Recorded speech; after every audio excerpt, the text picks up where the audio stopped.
All right, now, everybody. Quiet, listen to me. We're going to start a show. Now, some of you people have been with me before. You know it's going to be a tough grind, but we're going to have a show.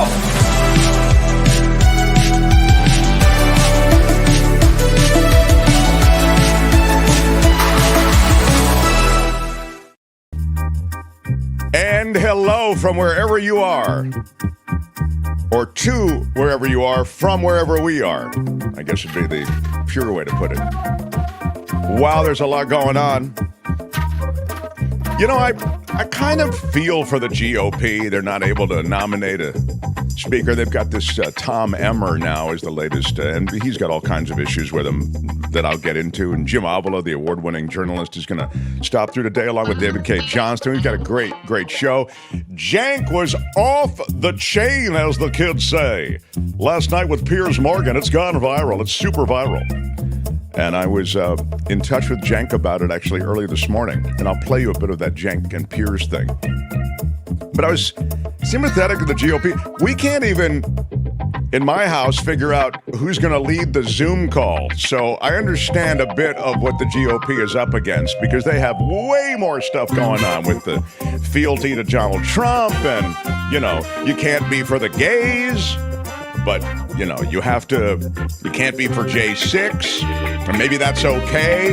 You can't be for democracy, but maybe that's okay if you aren't. They got a lot of stuff going on in that party, so I'm just saying that in general, I kind of understand their problem, given the fact that there is no underpinning political philosophy to the GOP.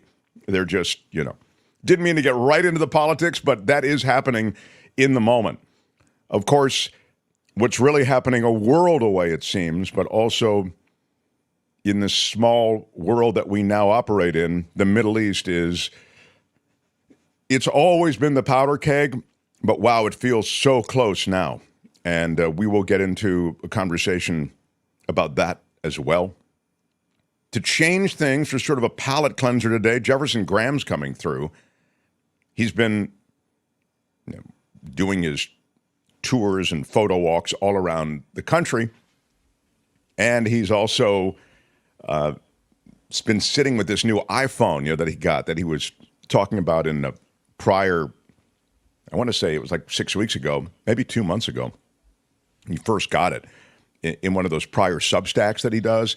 And he was talking about the iPhone. So anyway, he's got a new one. He's been sitting with it for a while. I mean, he went to his photo walks and actually has done his series with it. And he'll now, after a couple of months with the phone, talk about that. Also some other stuff happening in the tech world. There's a huge lawsuit underway against Meta.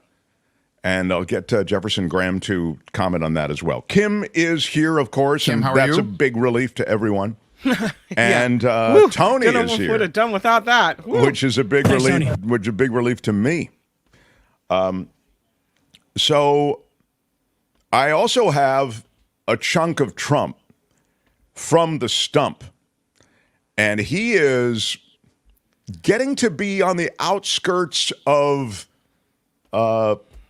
sanity, mentally diminished, or cognitively diminished a little bit. Yeah. I'll tell you one thing: if Joe Biden had said the crap that Donald Trump is saying, you would never hear. It would be wall to wall. He's got dementia. He can't do it. He's too old. I mean, confusing Erdogan and Orban, Hungary and Turkey.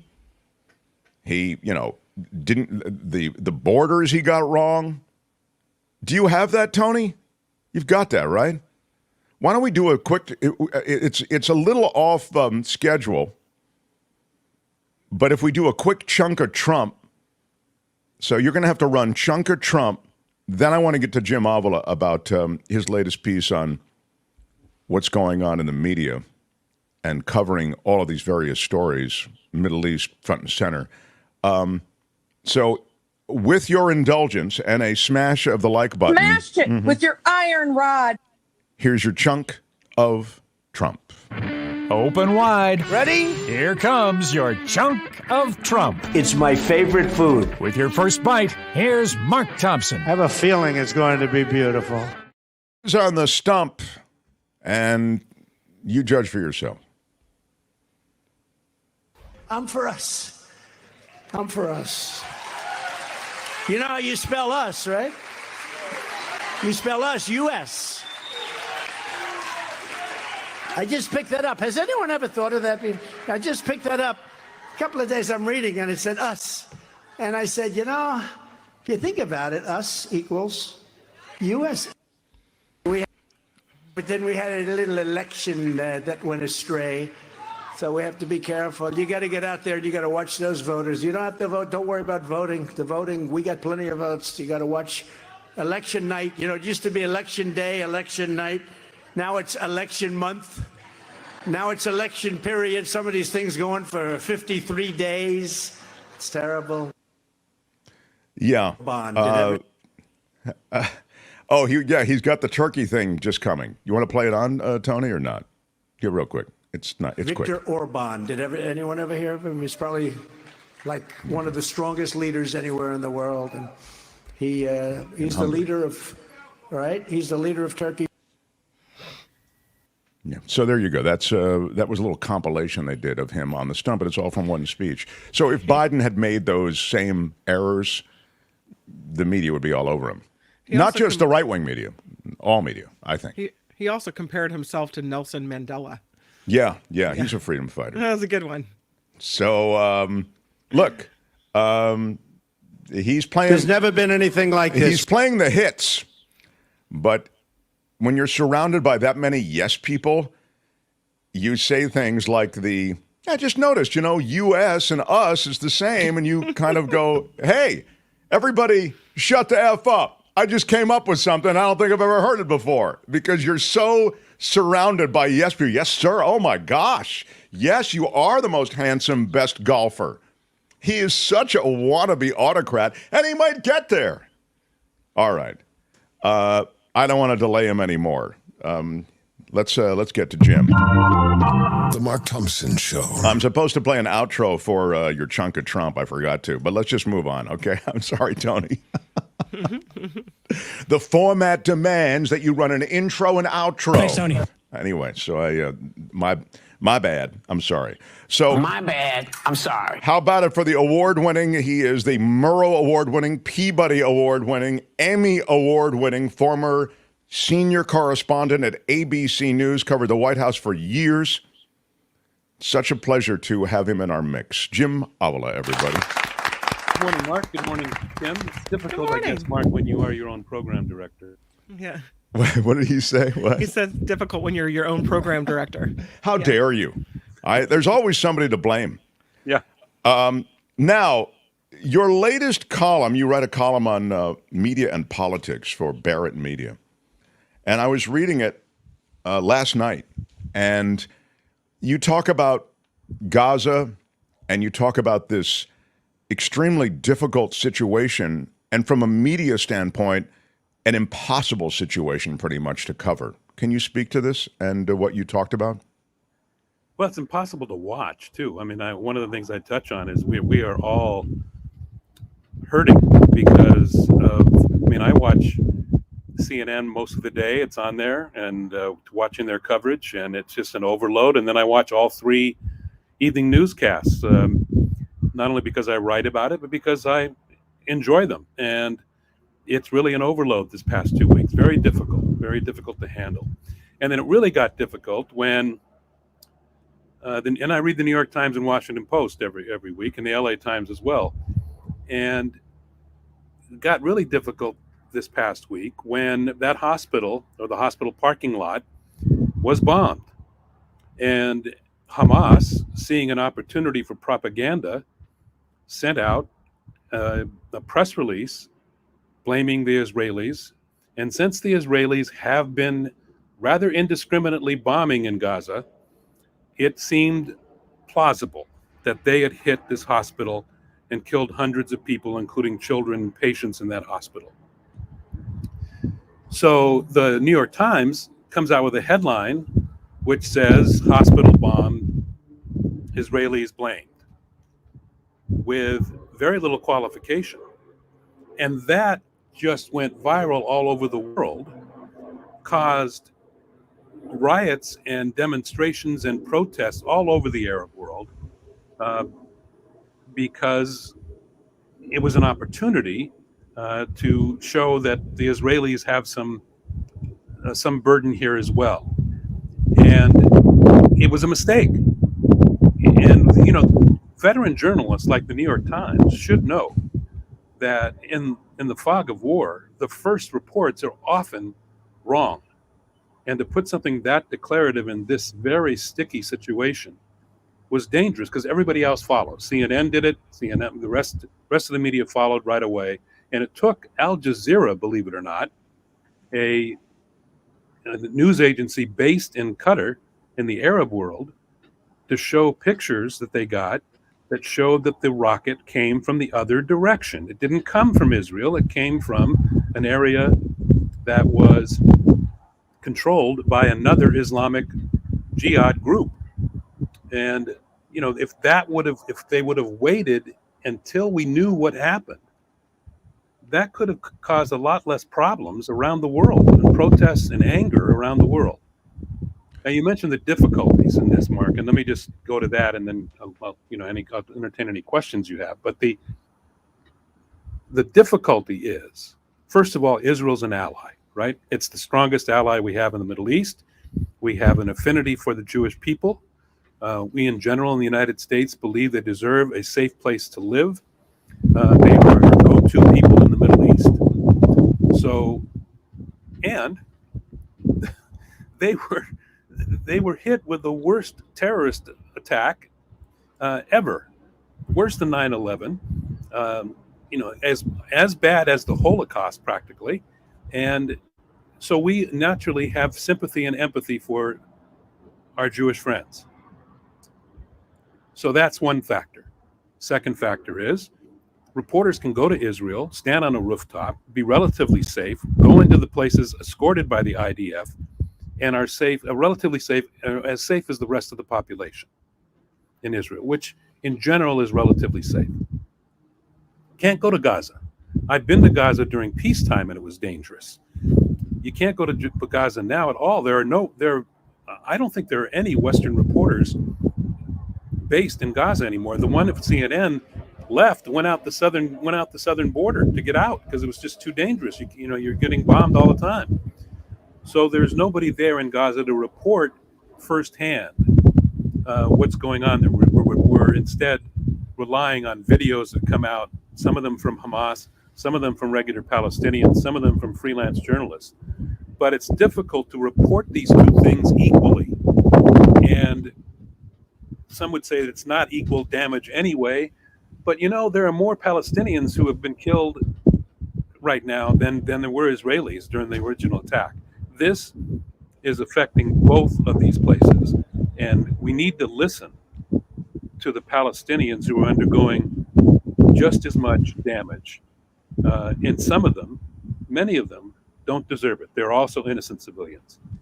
By the way, you're in some kind of a wind tunnel, which is making life a little bit uncomfortable when it comes to the audio. It's blowing on the mic, and it's just making it harder to continue well, this. I'll try to go inside. Yeah, if you, I know your background's better, but we don't really care about background. We want to hear you, and we like to see your mother if you're visiting your mom, I think. But you can go inside. I wanted to, just while he sets up, just read you for 20 seconds the New York Times explanation or apology,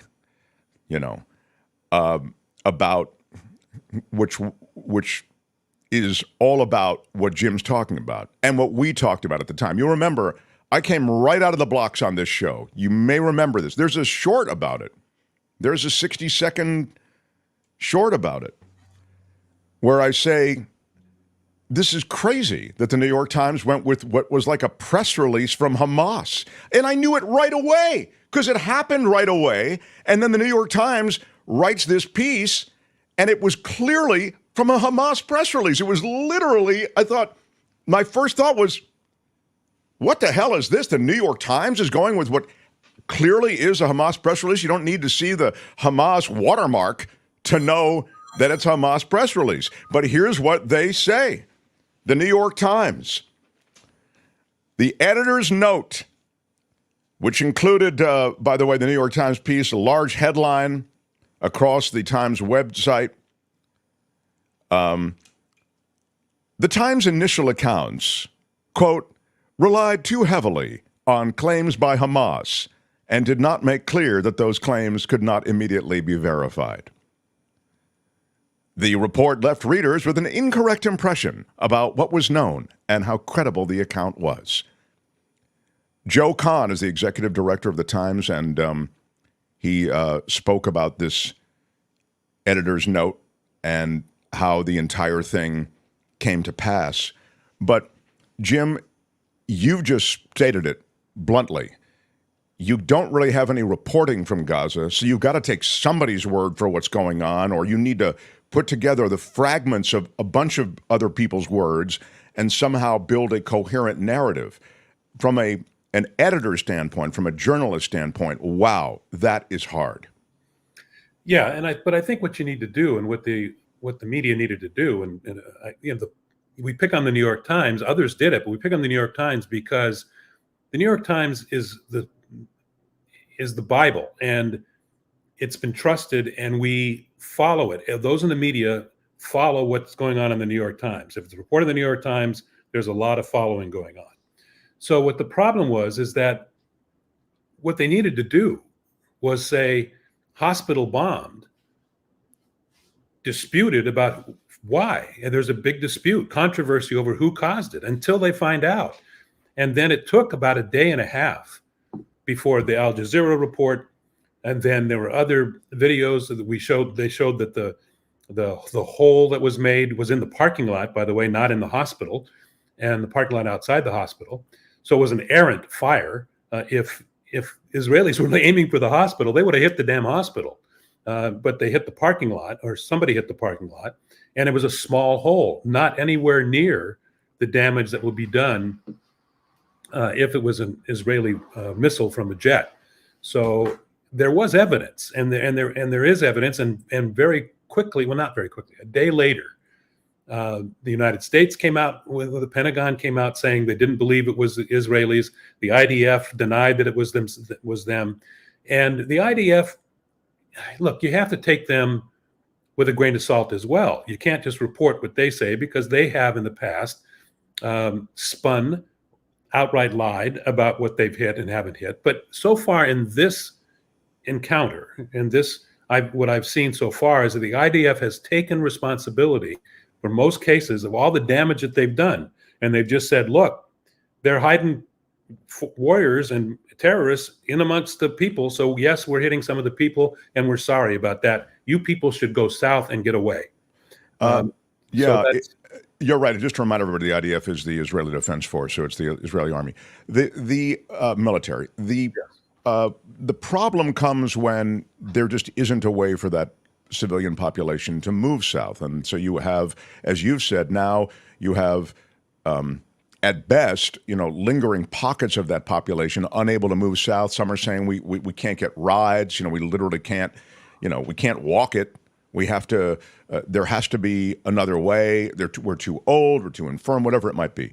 And so you end up with, as you suggested, civilian populations that surround and encase these barbaric fighters who are, bent on the destruction of the Jewish people. So from an Israel standpoint, they're in a tough spot. But wow, Jim, just from a media and reporting standpoint, since that really is kind of what we're talking about, I think an Israeli insurgence of any kind just has you've lost any high ground, I think, if you're Israel, sadly, because of the way that Hamas fights these fights. Yeah, it's going to be very difficult, and the press has to be very careful about what it reports. But a ground invasion, and I think the United States right now is trying to hold off Israel, talk them down a bit on a ground invasion.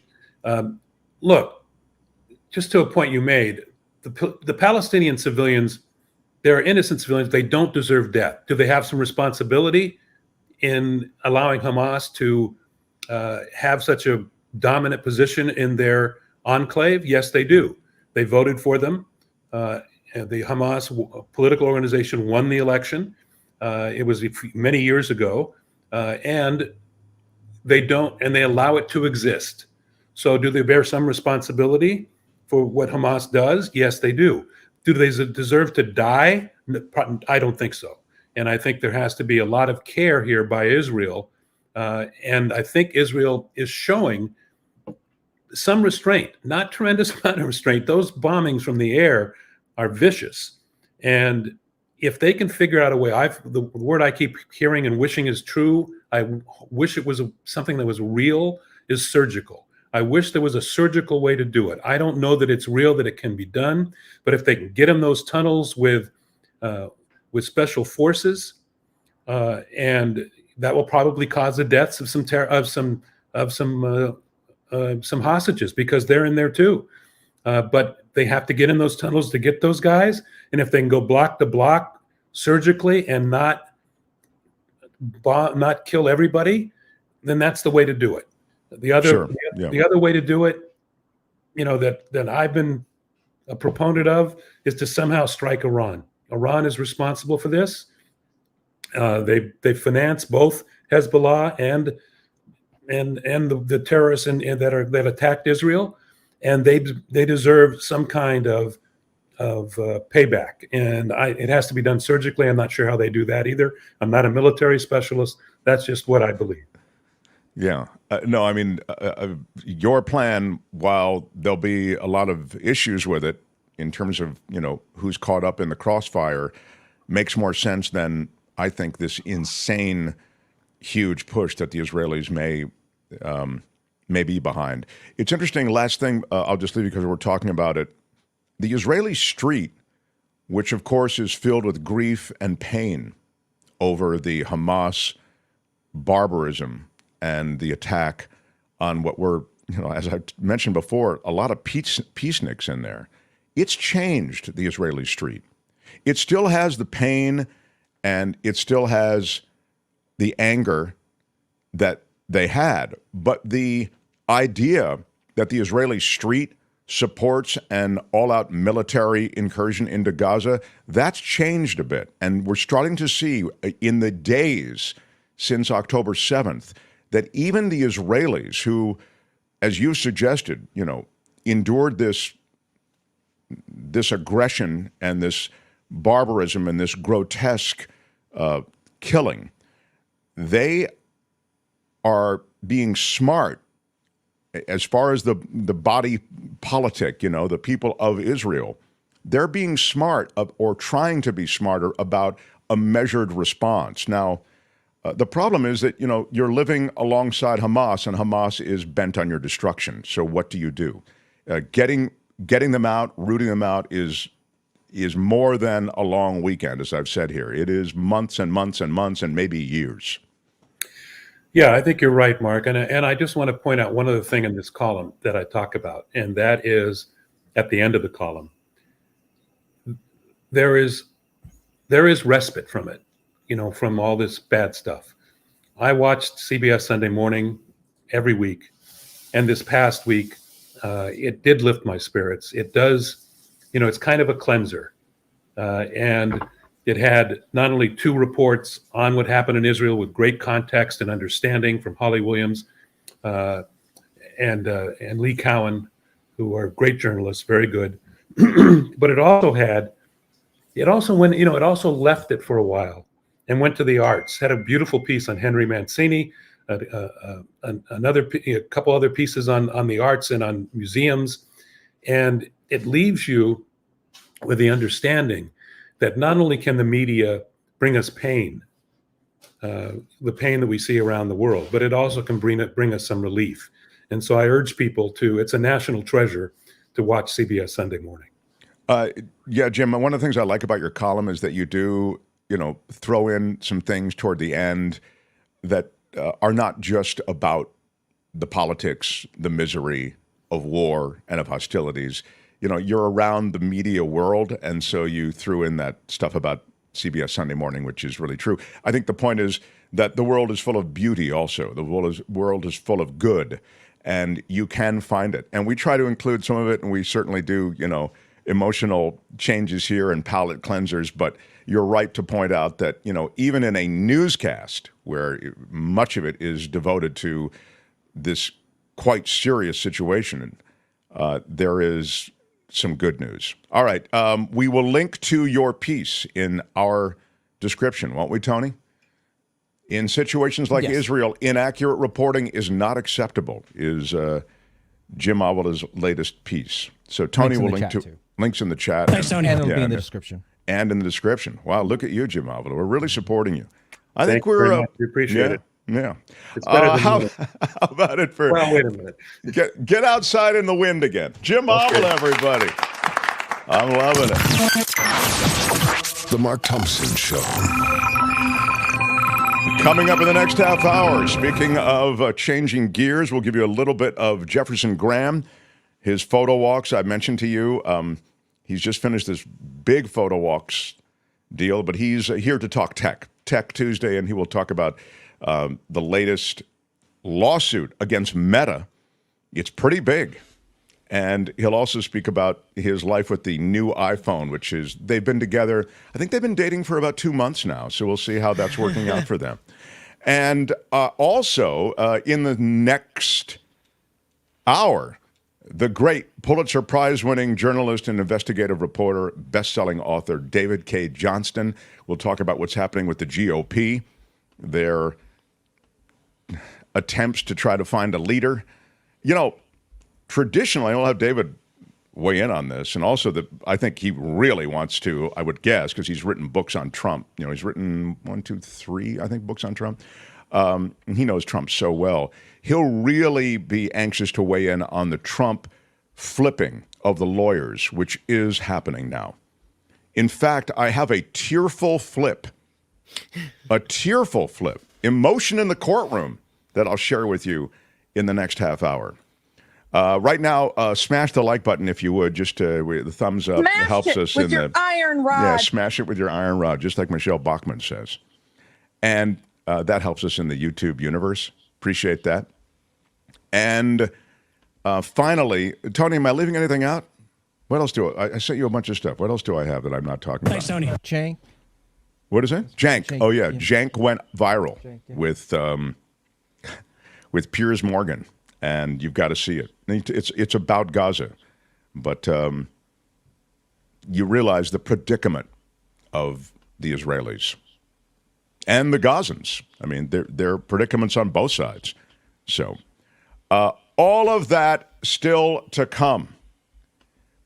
Did I send you the audio? Didn't I send you the audio from the cockpit too, Tony, on that plane? No. I'm sure that Kim talked about it on her. I'll find it because I did. Okay. It's great. There's audio on this plane. The guy tried to down the plane. He's in the jump seat up there in the cockpit. They subdue him. Yeah. They put him in the back, and then they call into the tower. So we'll have for you that entire call. You probably heard it. If you have it, send it to me. But if you don't, I'll find it. It's also viral, but I found a short one, and then I found a longer one. I was all excited, and I thought I sent it to you, but I didn't. You can see it's Thanks, Tony. It's one of those things. Kim's news, and then Jefferson Graham, Mark Thompson Show. The Mark Thompson Show.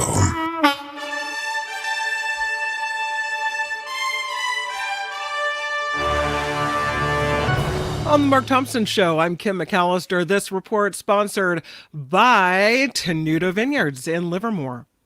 Efforts to free the hostages held by Hamas continue as the war between Israel and Hamas rages for the 18th day now. According to multiple reports, intensive talks are underway after the militant group released 2 elderly Israeli women on humanitarian grounds. Israel has reportedly agreed to delay a ground invasion amid an international push to free the more than 200 captives being held somewhere in Gaza. The House of Representatives could vote as soon as today to try to elect a new speaker. Minnesota Congressman Tom Emmer emerging as the Republican nominee after 5 rounds of closed-door balloting. Emmer, who's currently the House whip, needs 217 of the 221 Republican votes on the House floor to win the Speaker's gavel. That seems to be an insurmountable issue. We'll see if he can pull it off. The United Auto Workers Union is expanding to a GM plant in Texas. The union said today about 5,000 workers at GM's Arlington assembly plant are going to be hitting the picket lines. The walkout comes just hours after the automaker released its third quarter earnings results that came in above expectations. They want some of that money. More than 30 states are teaming up to sue Instagram and Facebook parent company Meta. They claim that the tech giant is harming youth mental health with addictive features like feeds that scroll endlessly and too many notifications. The federal lawsuit filed in California accusing Meta of contributing to the national mental health crisis. California is taking its fight against climate change overseas. Governor Gavin Newsom calling it a global crisis requiring a global response. He started a week-long trip to China yesterday, saying we must radically change the way we produce and consume energy, and it won't be enough if we act alone. His first stop, Hong Kong University, to discuss the issue with students and faculty just a month after that region suffered its worst flash flooding in 140 years. Big news in California today. The DMV is suspending cruise autonomous vehicle deployment and driverless testing permits because of public safety concerns. And that is effective immediately. Yes. That just happened this morning. The DMV saying in a statement, the DMV has provided crews with the steps needed to apply to reinstate its suspended permits, which the DMV will not approve until the company has fulfilled the requirements to the department's satisfaction. The decision does not impact the company's permit for testing with a safety driver, but without, too many public safety concerns, so Cruise gets its permit yanked. A Bay Area pilot, as Mark mentioned, is facing 83 charges of attempted murder for a scare in the air. He was off duty Sunday night, but sitting in the cockpit in the jump seat when he allegedly tried to turn off the engines of a Horizon airplane about 30 minutes after takeoff. That plane was headed from Everett, Washington to SFO. The flight headed again to San Francisco, where Joseph Emerson was scheduled to join the crew of a 737. He was on his way to a bigger flight.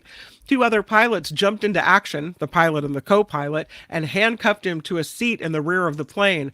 The plane made an emergency landing in Portland, and Emerson was arrested again. 83 charges of attempted murder.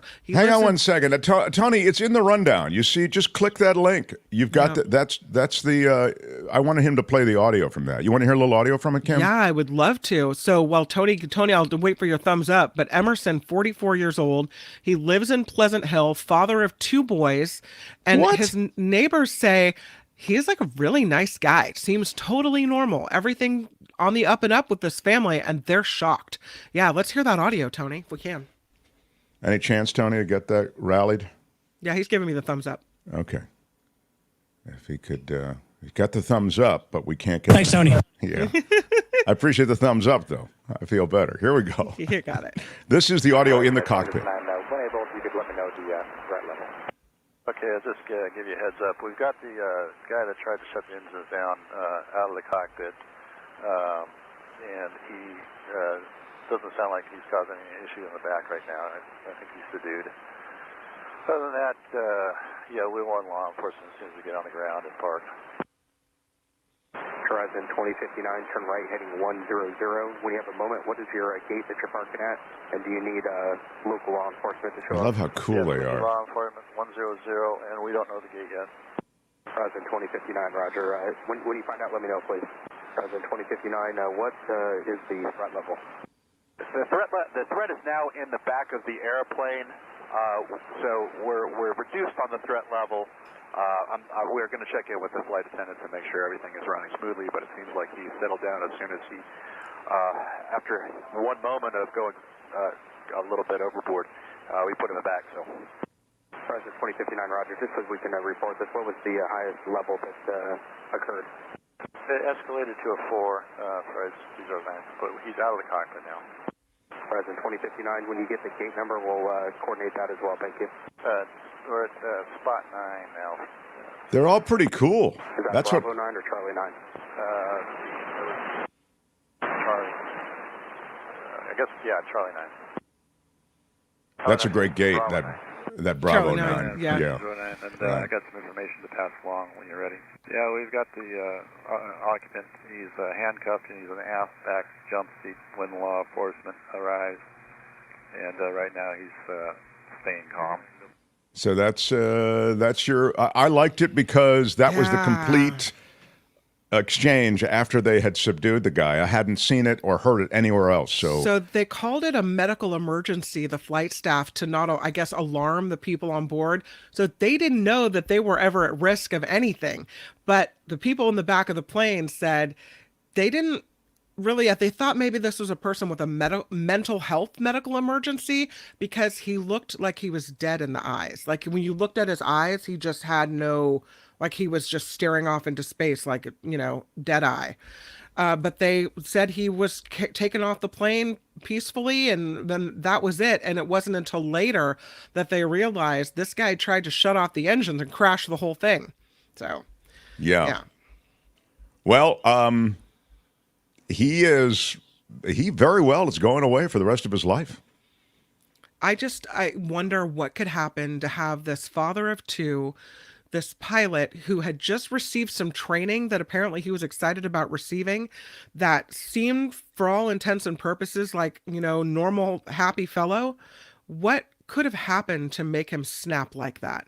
What news must he have gotten? What horrible thing it feels like a meds thing or a drug I thing don't to me. know. Yeah, Does it? I don't. Yeah, you don't get news and all of a sudden you want to take down a plane. I mean, I don't think, but I think it's drugs or you're off meds. I think once you get more details, which we will come to find out in the coming days, I think that's what it's going to be. But anyway, I'm glad everybody's okay, though. But wow, what a scare. I mean, all of a sudden, being a flight attendant in the old days, you just had to, worry about remembering that, 3D wants a scotch and soda or whatever the hell they were ordering. You know what I mean?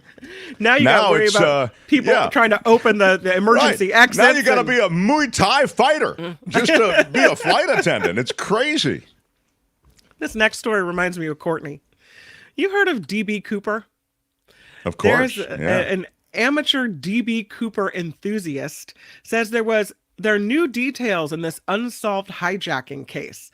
So the case is that in 1971, a man hijacked a plane and ransomed the passengers for $200,000 before jumping from the plane over Washington with a parachute. In 1980, $5,800 traced to that heist was found, but Cooper was not. Now, Eric Ulis claims new information is released by the Seattle air traffic controller on duty that day. Ulis thinks he knows where the parachute may be, and he'll talk about it at this year's CooperCon in Seattle next month. It's at CooperCon. Gonna go do it. I'll see you all at CooperCon. That's right. Yeah. Lastly, I don't know if you saw the picture of Paris Hilton. Oh my God. I know. And her son. Maybe Tony can rally the picture, I'm not sure. But Paris Hilton is calling out trolls in her Instagram comments after they made fun of her son's appearance. The heiress shared a picture of her and her son, Phoenix, last week as a baby, Phoenix. Mm-hmm. And people have been cracking jokes about the size of his head. I saw the picture and I thought maybe the child has a medical issue. Oh, really? It's that prominent? It's I didn't that pronounced. See it. Yeah. I mean, I wouldn't Well, say Tony's got it anything. for us now, and you can judge. I thought maybe... Really? I don't think it's so bad. When you see it in comparison to his body, maybe there's a different picture that's... I just saw He'll grow into his head. Don't worry. I think you're right. I think Yes. you're right. He's Yeah. fine. He's a cute little boy, and that's great. Yeah. It wasn't until TikTok user Steph with Dedeets shared the video calling out the crazy comments that Hilton responded. She left a comment saying there are some sick people in this world and her angel is perfectly healthy. She added that he's been to a doctor and he just has a large brain. So there. Yeah. Well, he looks fine. I don't think. That child has a very large cranium. Well, I will have to get a cranium expert on to really evaluate. Morning. I know. Why can't we? Well, anyway. I thought, thank goodness for the surrogate. That's what I was thinking. Whew, that's a childbirth right there. This report sponsored by Tenuta Vineyards. And again, they do have some events that fill up really fast. They have grape stomps, and there's a couple coming up in November. They sell out really fast. You can get 10% off of that and anything else, including all the wine, including the Mark Thompson Why Are You Yelling Red. All you have to do at checkout, Why are you yelling? or not at checkout, but when you call, yes, is tell Rich at Tenuta Vineyards. Smash it with your iron rod. So you say smash with your iron rod, and he'll give you 10% off and anything. He'll give you 10% off. So even if I want a buying. grape stomp for 4 guests, he'll give me 10% off of that. If you say smash it with your iron rod. Right. Smash it with your iron rod. That sounds like a good deal, to be honest. And by the way, the grape stomp also includes a catered lunch. And I mean, wine it can be really that's good. a substantial savings on the grape stomp. It's a very good savings. Okay. So smash it with your iron rod. Here's the phone number. It's 925-699-4576, and you're all good to go. It's the Livermore Valley, those of you who are looking in from elsewhere. It's a beautiful part of the San Francisco Bay Area, and the great winery there, Tenuta, friends of ours, and they have the Why Are You Yelling Red? Why are you yelling? Which I really like. I've been consuming too much of it lately. And the Hey, which one of you is Mark Thompson? White. Hey, which one of you is Mark Thompson? Yeah, so. Tenuta is Tenuta, by the way. Yes, it is. Yes, and I'm Kim McAllister, and this is The Mark Thompson Show. Mm-hmm.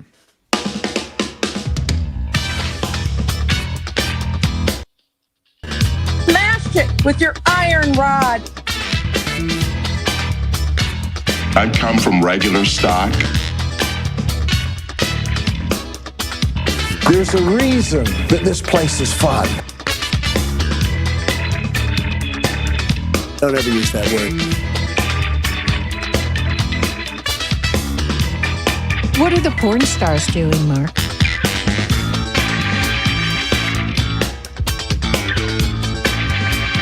They pay me a lot of money for having attitude. What you say is the political dogma that they're trying to shove down our throats. Straight up, right in, no problem. What the hell is going on in the United States of America? Cuatro años más. I don't wear a mask for the same reason I don't wear underwear. Things gotta breathe. Say what?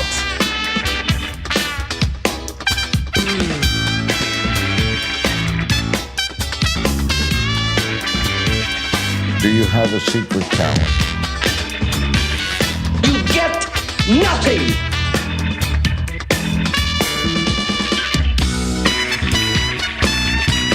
Y'all can all go to hell, and I'm going back to Texas. Out of time. Bye-bye. Did you really just do that? Thank you for joining us. It's the end of the first hour we are approaching.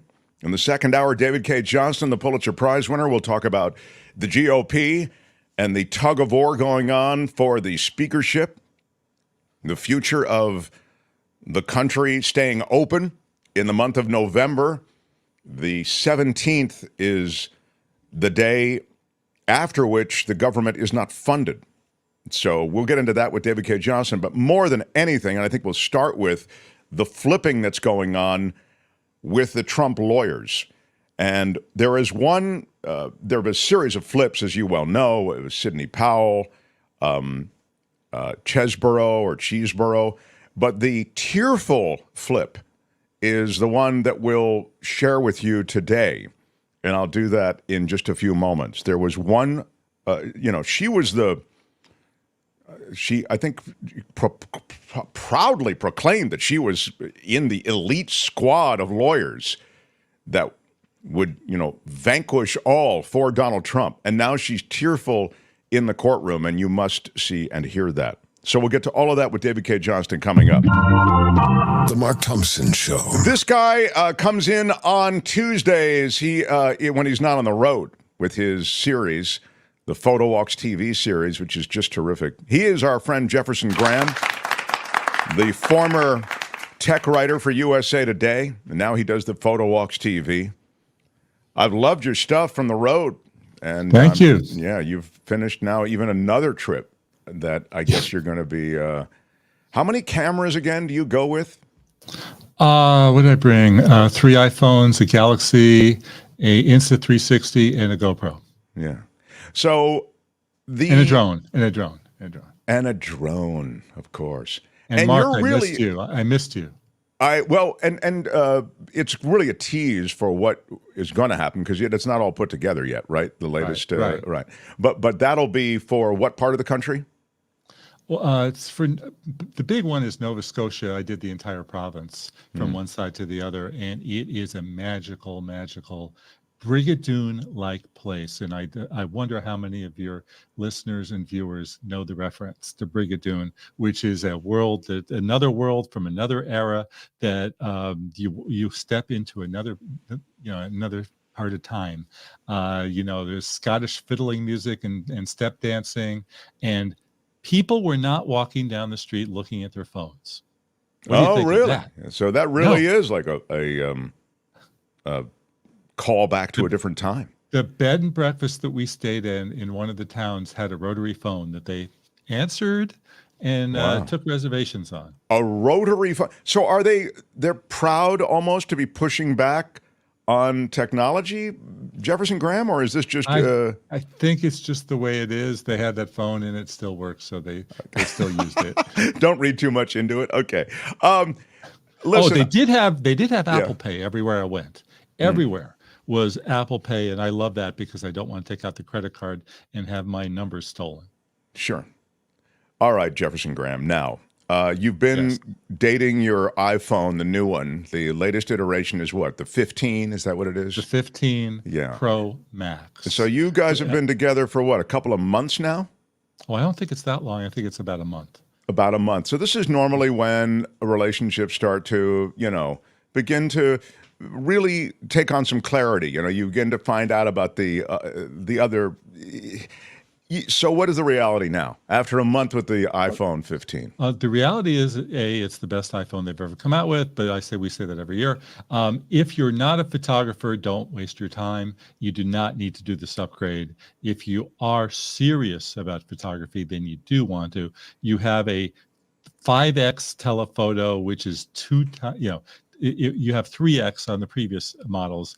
I don't think it's that big of a jump.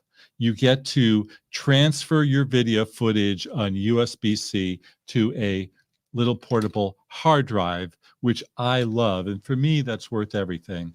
I don't know that for most people it is. There's a new button that replaces the mute button. And you say, oh, that's cool. That's fun. You can do different things with it. And then you get a call in one of those situations and you want to turn the phone off right away and you don't know how to do it. That's a little awkward.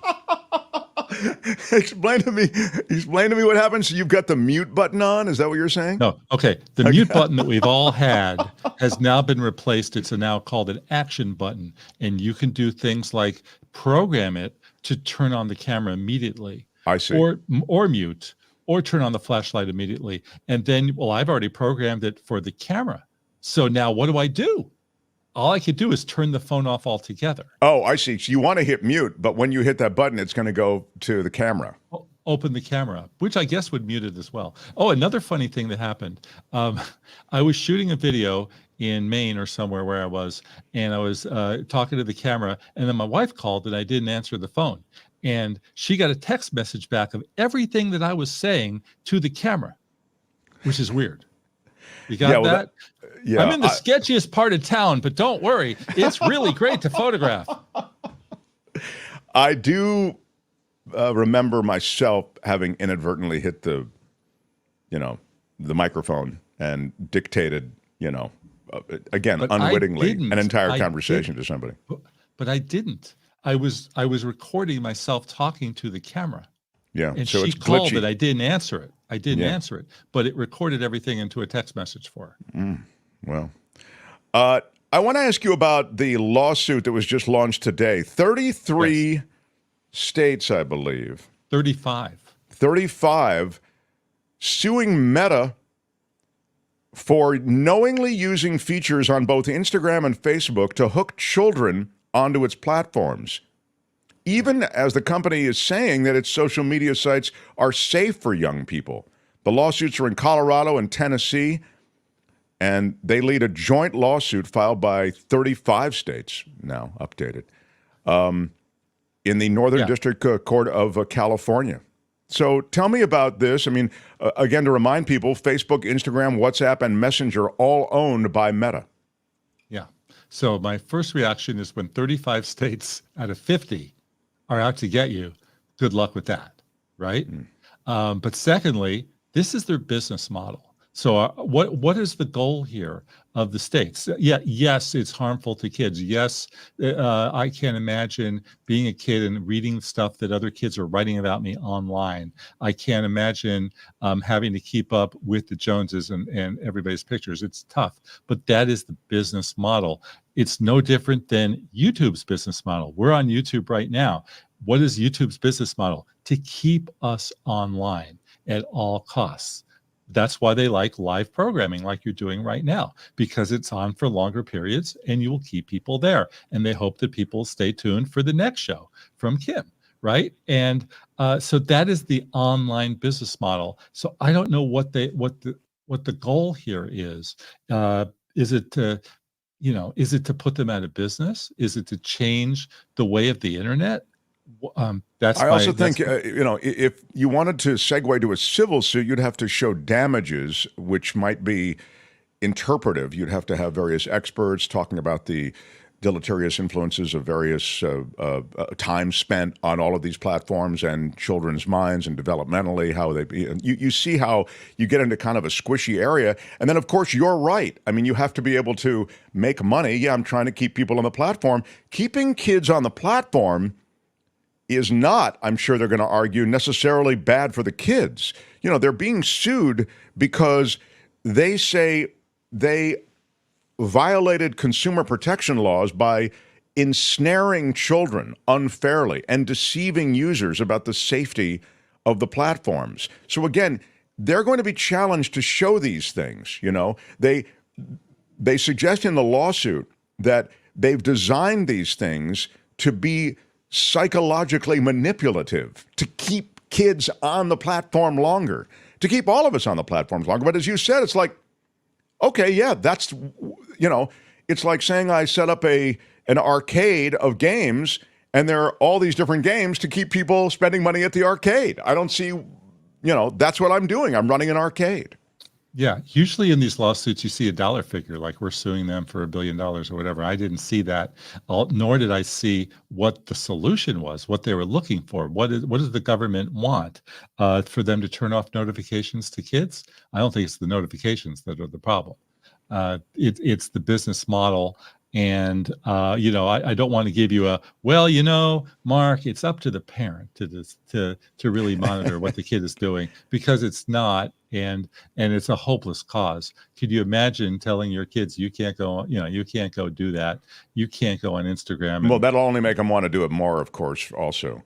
But and we'll talk to David Katz, the former federal prosecutor, on Thursday as he stops through about this case and the realities.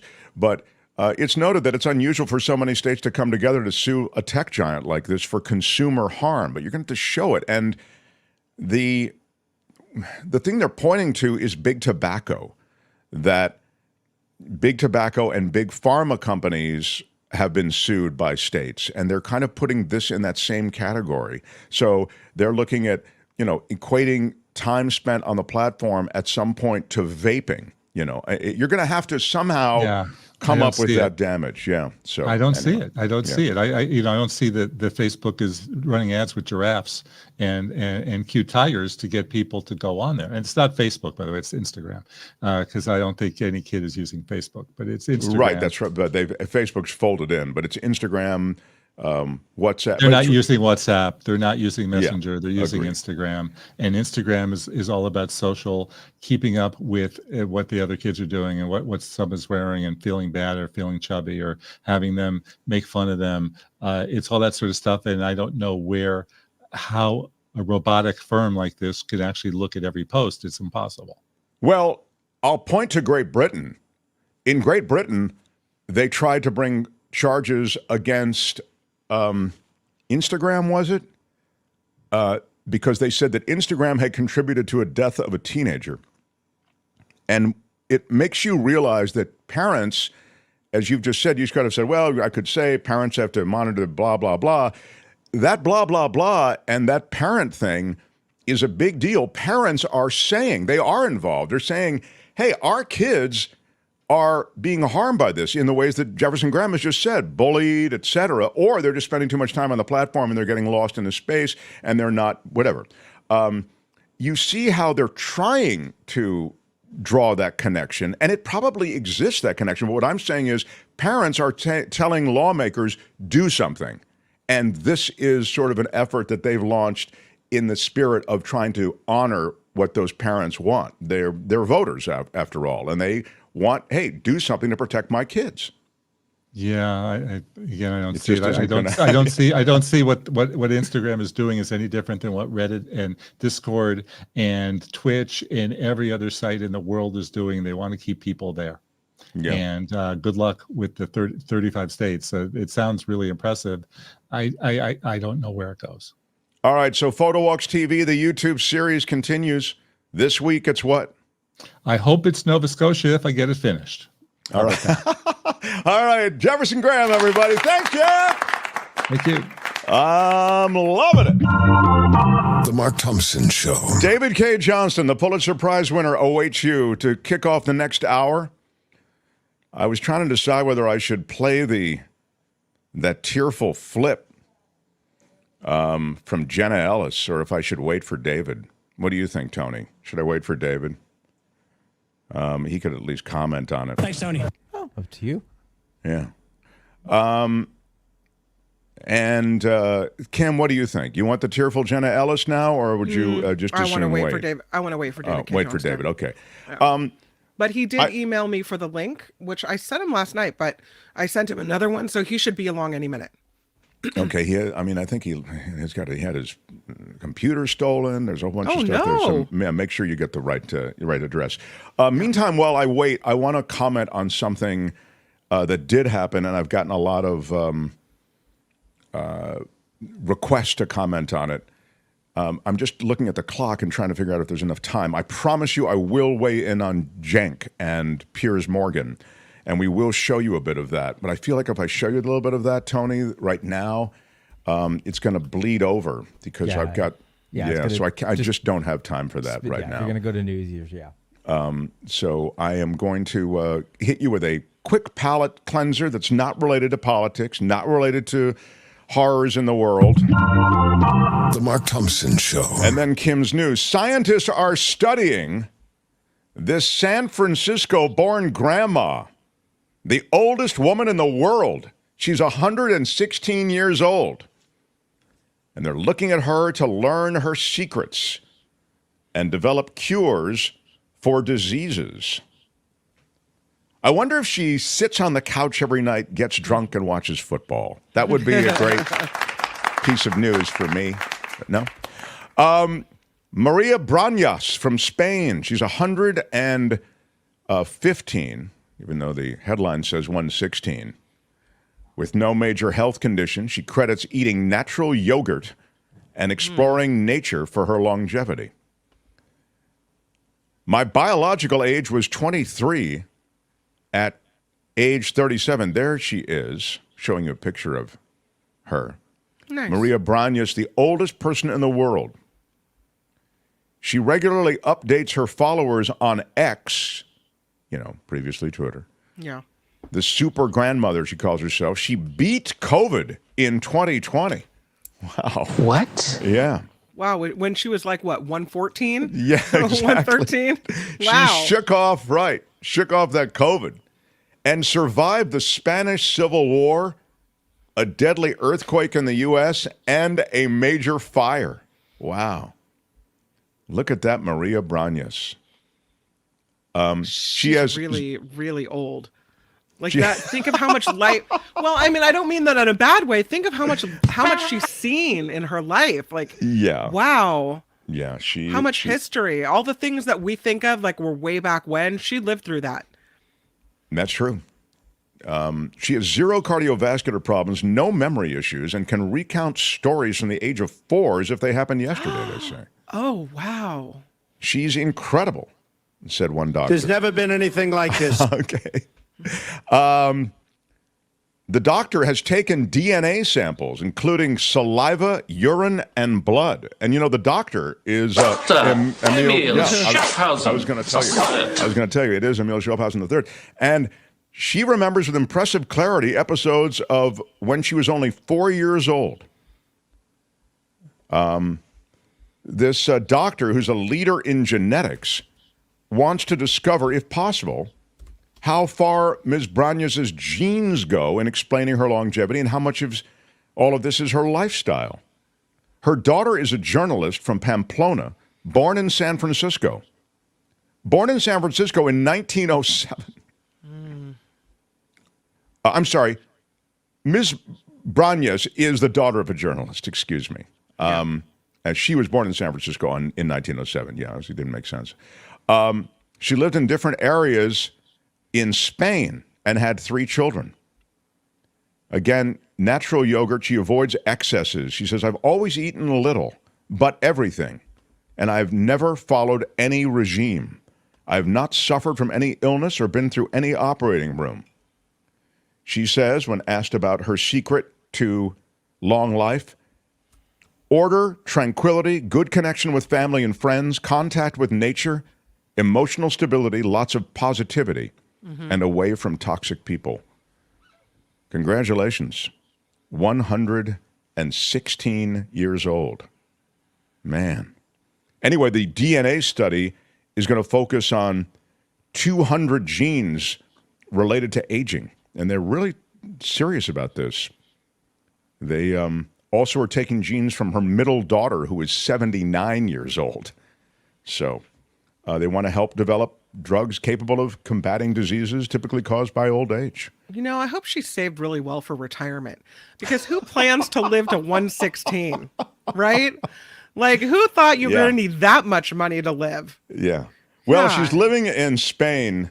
The state takes care of you a little bit better than we do here in America. So, yeah, there's that. All right. The Mark Thompson Show. Well, it's happened. Is David here? Yeah, he is. Okay, great. I really want to get to David. You want to skip me? Do you mind if we can we'll do an expanded news at the bottom of the hour? It's David Cay Johnston. We got to get right to him. I mean, come on. All right, so. The Mark Thompson Show. Welcome the Pulitzer Prize winner, the award-winning investigative journalist and best-selling author, David Cay Johnston, everybody. Hello, Mark. Hello, sir. Thank you always for being here. I want to talk to you first about the lawyers. It's a kind of parade of Trump lawyers who seem to be, I'm going to use the word flipping because I've heard it used so much, but they're pleading. And then that's what I want to ask you is, so how much of those plea agreements are damning for the future of Donald Trump? Like what is actually a flip and a deal that might be made? Well, the deal that's been made to each of these people is very simple. Prosecutor says to them, we've got you, and here's your choice. 15 years in a Georgia prison, or you get probation and a minor fine, and you have to testify in every single case we call upon you for, and you have to make an allocution to us, that is a statement of the facts that fully lays out what you know. And there is no attorney-client privilege here because of what's known as the crime fraud exception. Communications with your lawyer are confidential unless those communications are just a ruse to cover up criminal activity. So this is the 3 lawyers now. Sidney Powell, released the Kraken from Texas. Kenneth Chesbro, and now today, Jenna Ellis, have turned on Trump is very bad for him in that case. They will not be the last. There's also a bail bondsman who entered a guilty plea. I don't remember if he has a deal or any consequence. The problem with the other defendants in this case, where there are a total of 19 people, is if you're going to go and turn state's evidence, you need to get in there early. Because at some point, the prosecutor will say, well, Mr. Thompson, you're the next to last person or the fourth to last person. We don't need you anymore. So you can plead guilty or you can go to trial. We don't care. These lawyers have given what I'm sure are very detailed and damning statements to Trump about what went on when he was talking to them, because Donald's always operated on this theory that he can talk openly to his lawyers because of attorney-client privilege. So now to this, I wanted just to run this, and I was kind of waiting. The most recent one is this Jenna Ellis, and she did it kind of emotionally. She flipped. Can you play a little bit for David, please, Tony? For me. Yeah, exactly. Thank you, Your Honor, for the opportunity to address the court. As an attorney who is also a Christian, I take my responsibilities as a lawyer very seriously, and I endeavor to be a person of sound moral and ethical character in all of my dealings. In the wake of the 2020 presidential election, I believed that challenging the results on behalf of President Trump should be pursued in a just and legal way. I endeavored to represent my client to the best of my ability. I relied on others, including lawyers with many more years of experience than I, to provide me with true and reliable information. Everybody's blaming the lawyers, the other lawyers. Especially since my role involved speaking to the media and to legislators in various states. What I did not do, but should have done, Your Honor, was to make sure that the facts the other lawyers alleged to be true were in fact true. Yeah, those other lawyers. In the frenetic pace of attempting to raise challenges to the election in several states, including Georgia, I failed to do my due diligence. I believe in and I value election integrity. If I knew then what I know now, I would have declined to represent Donald Trump in these post-election challenges. I look back on this whole experience with deep remorse. For those failures of mine, Your Honor, I have taken responsibility already before the Colorado bar who censured me, and I now take responsibility before this court and apologize to the people. So, there she is. She's blaming it. They're all just pointing the fingers at the other lawyers. If he had told me, if she had told me, I didn't know. There's no way I would have done it. It seems so clear. But David, please speak to it. And well, first of all, let's just address the most basic element here, which is, this is a woman who's 38 years old. So this "I didn't know" defense is nonsense. Might work if you graduated from law school at 21, which would be unusual, and you were naive. But this doesn't, this isn't here. She was what the law calls willfully blind. And secondly, that she says she's a Christian, which may or may not be true. She asserts it. And I bring that up because Donald, goes around asserting he's a Christian, even though he says his life philosophy is revenge. And he's in one of his books, Think Big, he spends 6 pages calling Christians fools, idiots, schmucks, and generally denouncing them. But it has nothing to do with this case, and is just part of an effort to sort of, oh, poor me, I was another victim here. No, you're a criminal, and you have admitted to being a criminal, and you may lose your law license over this. The important element to understand in all this, Mark, is that the RICO law in Georgia, many states have RICO laws, racketeering enterprise laws, is a version of conspiracy law. And conspiracy law is intended to get prosecutors the tools to break up the conspiracy and get people to rat each other out. And unless, you're willing to spend years in a Georgia, not just a prison, a Georgia prison for Donald Trump, you're an idiot if your lawyers haven't been at the Fonnie Willis's door trying to make a deal from day one. And we could well end up in this case at the end of the day with 18 guilty pleas and Donald Trump on trial. Yeah, I mean, as you've just articulated it, it sounds as though that would be the smartest thing for any of these people to do. Every single one of them. I don't know that Rudy can get out of being prosecuted, Rudy Giuliani. They may not be willing to give him a deal. And I don't know how reliable a witness he'll be given his drinking problems that have been well known for a long, long time. David, let me just stop you there and ask you, because he's the head of the spear, is that why they wouldn't give him a deal? Why not? Yeah, Rudy? it will depend entirely on whether Giuliani is incredibly crucial and useful in getting Trump convicted. And if they're concerned at all and they need to buttress their case more, then he'll get some kind of a deal. But he's not going to get probation. He's not going to get the same kind of walk. And remember, he's already facing disbarment in, I believe it's D.C. and New York State. He's got these other cases against him. The woman who agreed to work for him for $2 million, and he kept not paying her, and he kept telling her, if you don't sleep with me, and these incredibly crude tapes that have come out, almost, what 13-year-old boys think about women, sort of tape. He doesn't have any money to pay her, he says.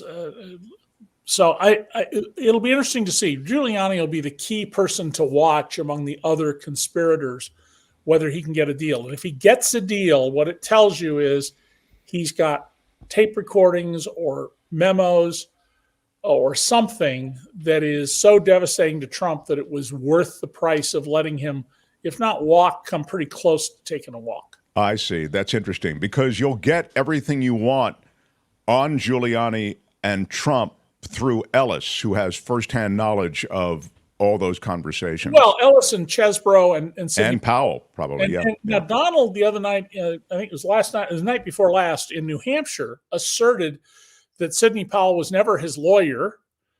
That's an interesting observation. He was going to make her a special attorney general by appointment. And secondly, he asserted that he's never been indicted. And all of this is evidence of how Donald is just cracking up in front of us, because he has there's just nothing inside Donald. He's just this empty vessel. And you can't fill the holes in him no matter what you do. Donald has never known a day of happiness or contentment in his life. And his family are also becoming more unhinged. Eric, the second son, put up an item on Truth Social yesterday or the day before that said, the Biden people want to take away our 30-round magazines. He's talking about magazines for guns like AR-15s. So you need to stock up, and it's not for target hunting. Well, that's a pretty clear threat against people. And Donald may be more muted about his threats because he's got two different judges who've indicated that they're going to take action against him if he continues this, especially going after people like, the judge in the New York State civil cases clerk. Right. You actually, in your book, I don't remember which book it was either, but you've got such great books on Trump, and there are a bunch of stories in that's what I always tell people. I can't remember what's in which book. So. You can needle drop, I've said it before, but I'll tell you can needle drop the David Cay Johnston books. Just crack it open wherever you want and start on one of these Trump books. And there's a great story about Trump, lurching across the table and grabbing someone in some negotiation. I mean, there's just, as you say, it's all id with him, Yeah, and the unfortunate part of all this is that because of Judge Eileen Cannon, the only judge Trump has not attacked, the judge he appointed, the judge who is at best minimally qualified. The document case judge in Florida. That's the case that really should go first, because if there's ever been a slam dunk case, that's it. People have gone to jail over a single piece of paper of the kind that Donald had boxes and boxes of, and lied about, had his lawyers lie about. But very clearly, this judge is trying to protect him. And after her initial stupid move, and I say that word intentionally, stupid, where she said as president, he deserves special treatment. No, not in America. Nobody gets special treatment under the law. And a judge who said that has violated their oath of office right out of the box. She hasn't made a mistake of that league since. Boy, I wish she would make a mistake so they could get a different judge, because that case isn't even going to be hard to try or take very long to try because it's so absolutely crystal clear. Now that the revelations that on top of the other revelations, I guess they just sort of buttress the basic revelations of him sharing those documents and information. It's just all so disheartening. The 60 Minutes Australia piece in which that billionaire is talking essentially about Trump's style and his braggadocio associated with, sharing information. He was, part of him, I sense, David, is sort of just showing off on this is on the documents thing. And part of him is looking for real remuneration of some kind. Yeah. Well, first of all, he may well have been hoping to get some kind of contractual relationship with people around Chris Pratt, not the actor, but the Australian billionaire. The U.S. is now going to build the next submarines for the Australians rather than the French. And so, the prospect of getting paid a fee somewhere certainly would be in Donald's mind, since he's always on the hunt for money. I also think it would be a terrible mistake to think that this is the only time Donald gave national security secrets away by shooting his mouth off to impress somebody. He's just the only case that we know about with absolute certainty. And, Donald is such a crude character. The news just came out at, I think it was at the Daily Beast, but maybe it was a Raw Story or somewhere else, that it was certainly in the New York Post, that Donald wanted Melania to parade herself around in a bikini for people to look at. This is just his junior high school maturity level. Yeah. I mean, as I say, it's all it. There's just no sense of maturity at all. All right. So, David, I now want to segue to this dysfunctional GOP, unable to scrape together the votes for a leader. And help me, the leader of the party hasn't in the past been so defined by a political philosophy the way they're trying to define the speaker now. It seems like they're trying to check out so many boxes. It's like those people who are looking for the perfect boebfriend or girlfriend. You know what I mean? It just... Yeah. Oh, this is a very much my way or the highway sort of group of people. Marjorie Taylor Greene, Boebert, Getz, that whole crowd, Gozer, they have no interest in negotiating or compromising with anything. They're not there to govern. They're there to be petulant children feeding the fantasies of people who, think we can get along without a government. And the vote for speaker is always on party lines. And the Democrats made a decision early on under Hakeem Jeffries, who is now the minority leader, that they were not going to bail out the Republicans. They were going to let them stew in their own juices. And the Republicans cannot get, despite having a nominal minority, they can't get to 217 votes for speaker. Now, one thing that may happen, I think it's highly unlikely, but it could happen, is speaker is elected based on the voting of those present. So if 5 Republicans were to call in sick or have to go visit their dying mother or whatever, Hakeem Jeffries could become speaker. But that doesn't get you anywhere, because immediately there's going to be efforts to try and go after him and make life impossible. I think we're facing the prospect of a really serious period of time here without leadership in the House. And the Congress can't function if the House can't function. And by the way, don't forget that the speaker does not have to be a member of the House. It always has been.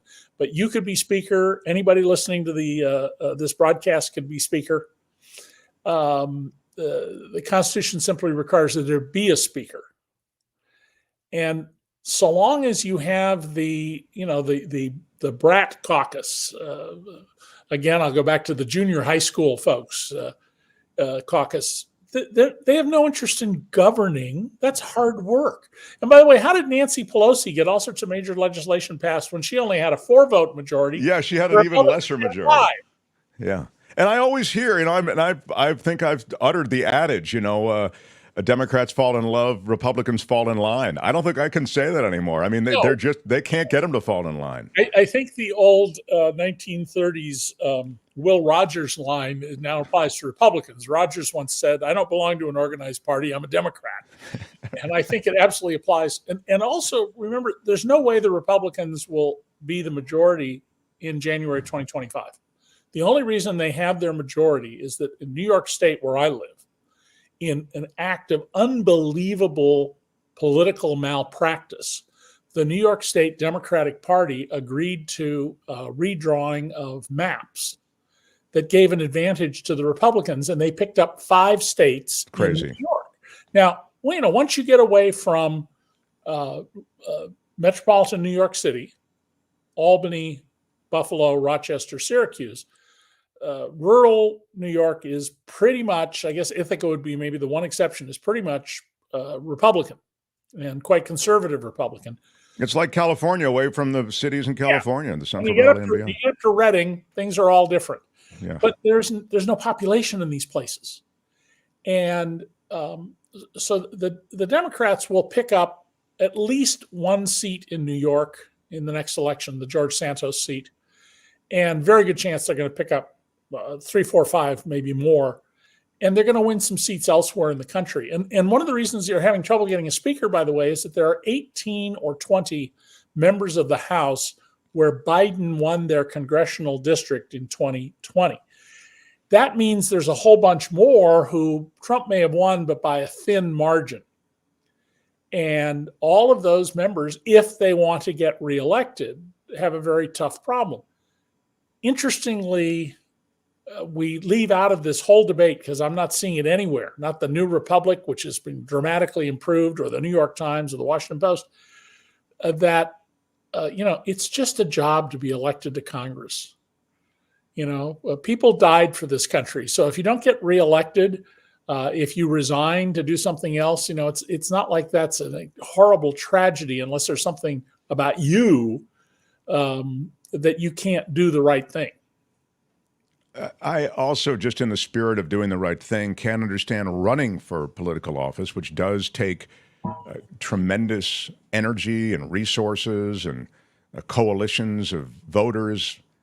And then when you get there, just being committed to shutting the whole place down. Yeah. I mean, unless you, on essentially single issues, you know what I mean? Well, Ukraine or whatever. The campaign finance system has driven a lot of good people out of politics. My wife was asked some years ago if our congressman were to leave, would she be interested in running for that seat? And she's not at all a political person. She's a charity person, but very deeply respected where we live. And, she said, "Hey, by the way, I was asked about," and she was sort of, flattered. And I said, "Well, sweetheart, you realize that you would have to raise money from people whose behavior you can't stand, or you'd be a one-termer." And she looked at me and she said, "Oh my God, you're right. I couldn't do it, could I?" And I went, "No, because your sense of ethics wouldn't allow you to do it." We should think about that sort of thing. That is a horrible thing about our current political system. The post-Watergate financial reforms and the decisions of the Supreme Court, especially in Buckley, Vallejo, and then Citizens United, have created a monster where the money rules, not policy, not what citizens want. And if you're a member of Congress, you know perfectly well your real constituents, they aren't the people in your district. They're the people who fund your campaign. Sure. By the way, there's a reform for this that I've long been in favor of. I should not be able to make a campaign contribution to a congressman where you live, and you shouldn't be able to make one where I live. Certainly not from outside the state in which you live. Because we could have, instead of 53 members of Congress from California now, you could have 53 people running in a single district. But Congress needs to pass a law that you can only get campaign contributions from people who are in your district, and let the Supreme Court shoot it down. The principle should remain. There are all sorts of people in opensecrets.org where you can look and see that they've raised 2% of the money or 6% of their money from people inside their district. Yeah, it's the flaw that's now baked into the system. We need to unbake it. Yeah, exactly right.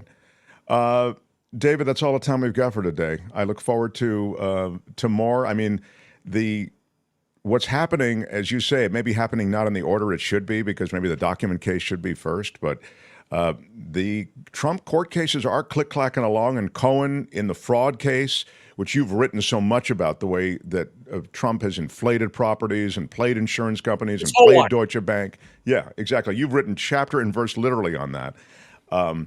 Cohen is laying that bare. Kim, you have anything before we say goodbye today? Yeah, I kind of had 2 questions I wanted to ask. The first one is, do you think that all these attorneys who are flipping will be disbarred? And is that something that happens in the state in which they're all, carrying legal licenses, and that's not part of the current court cases? And the other question I have... Let's do the first one first. Okay, carry on. Sidney Powell, I believe, is already facing disciplinary proceedings. Eastman as well. Yeah. Oh, John Eastman for sure. The guy I once debated, and he turned out to be an incredible lightweight. They're certainly going to face disciplinary action. I would hope every single one of them loses their license and loses their license in a way they can't get a license again. Yeah. But whether that'll actually happen for all of them, I don't know. It'll happen for Rudy for sure. Rudy will never be able to practice law. Not that at 79 years old and steeped in gin that it's going to matter. What was the other question? The other question is, these 3, Powell, Chesbro, and Ellis, they got a slap on the wrist. They got probation for 5-6 years, a $5,000-$6,000 fine, and then today Ellis got 100 hours of community service. And these, in my mind, are people that not only cheated the people of Georgia, but they cheated the entire American public by trying to steal an election. And they got a slap on the wrist. And I get that there's a bigger issue at hand. They're trying to get Trump. But if Trump doesn't end up in an orange jumpsuit going to jail, should we be mad as Americans that these people aren't really facing repercussions for such egregious crimes? Well, the legal system is full of algebra and pricing. And the reality here is that these 3 people have devastating information that can help convict Trump. So they get a very good deal, a better deal than a perfect world would have. And it also tells you something very, very central to this, which is the real target here is Donald Trump. It's not the facilitators and enablers and the sideshow characters. It's stopping the leader of the criminal conspiracy. And so people get a walk. I mean, Sammy the Bull Gravano admitted to murdering 19 people, and he basically got a walk because he was such a valuable witness against John Gotti. That says it so well, although I must say I'm kind of with Kim in that, there has to be a message sent that if you support the corrupt leader, you yourself could end up paying a real price. And I guess what she's saying is the price doesn't seem... That's why I think disbarment is really important. The disciplinary actions need to be disbarment in a way that makes a record that you're not going to get to practice law again. You are out of that field. And I say this as somebody who, I write letters of recommendation for former students of mine for legal positions, for admission to the bar, admission to law school, things like that. That, I think carefully about calibrating them, and the ones where I'm concerned about their ethics, I drop items in there that a good reader should be paying attention to. We'll talk next week, David. Again, much going on. I look forward to our next conversation. David Cay Johnston, everybody. Thank you, David. The Mark Thompson Show.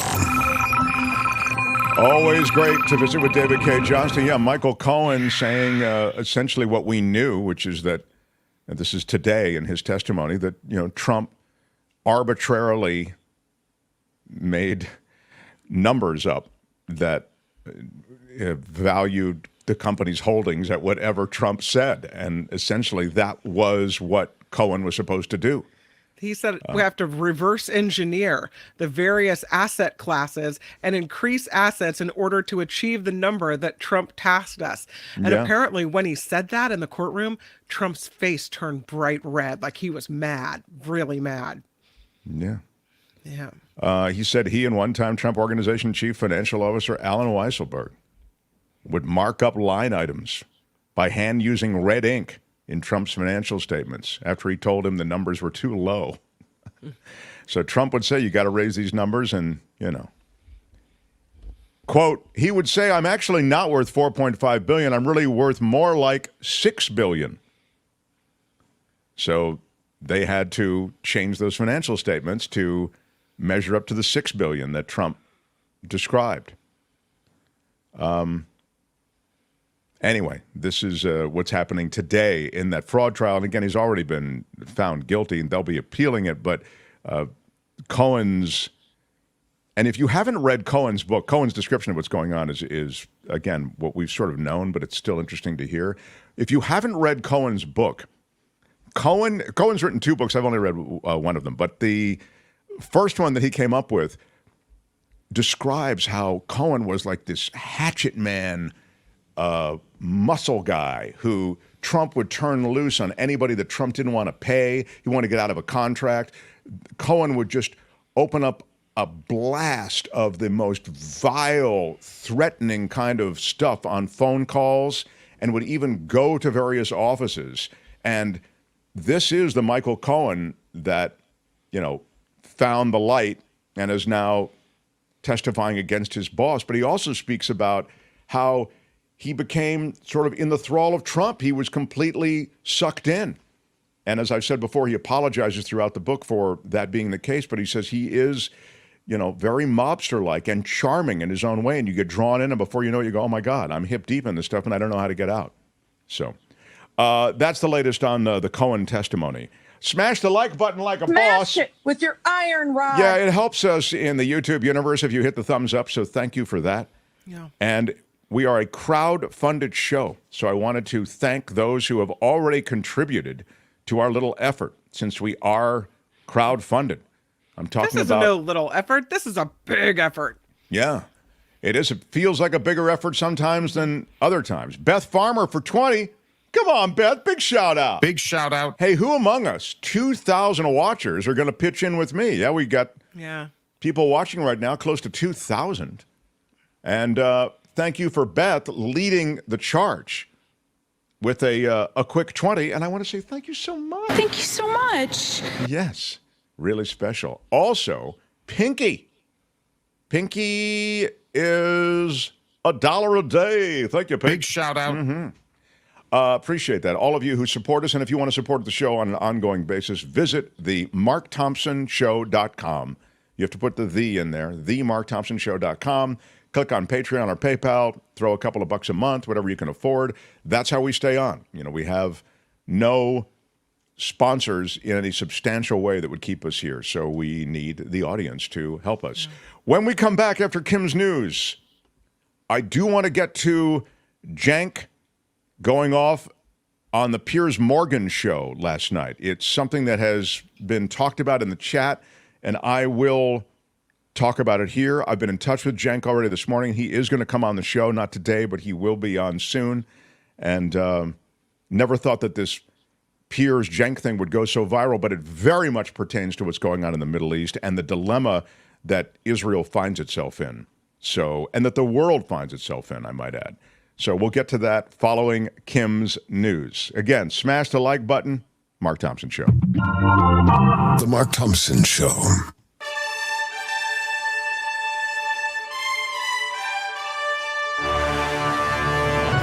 On the Mark Thompson Show, I'm Kim McAllister. A lot of big stories breaking today. Intensive talks going on to free a large number of hostages being held by Hamas in Gaza. This comes after 2 Israeli women were released by the militant group on what they called humanitarian grounds. That on top of the 2 Americans released late last week. Meanwhile, Israel is accusing the United Nations of an anti-Israeli bias and calling for the UN chief to resign. Earlier in New York today, UN Secretary General Antonio Guterres said October 7th Hamas attacks against Israel did not happen in a vacuum. The Israeli envoy to the UN called the comments shocking and horrible and demanded Guterres' resignation. Minnesota Congressman Tom Emmer, the Republican nominee for Speaker, but he's facing an uphill battle to win the necessary votes on the House floor. Kevin McCarthy told reporters the party is in a bad place as the chamber has been without a leader for 3 weeks. Emmer, who's currently the House whip, has to secure 217 of the 221 Republican votes.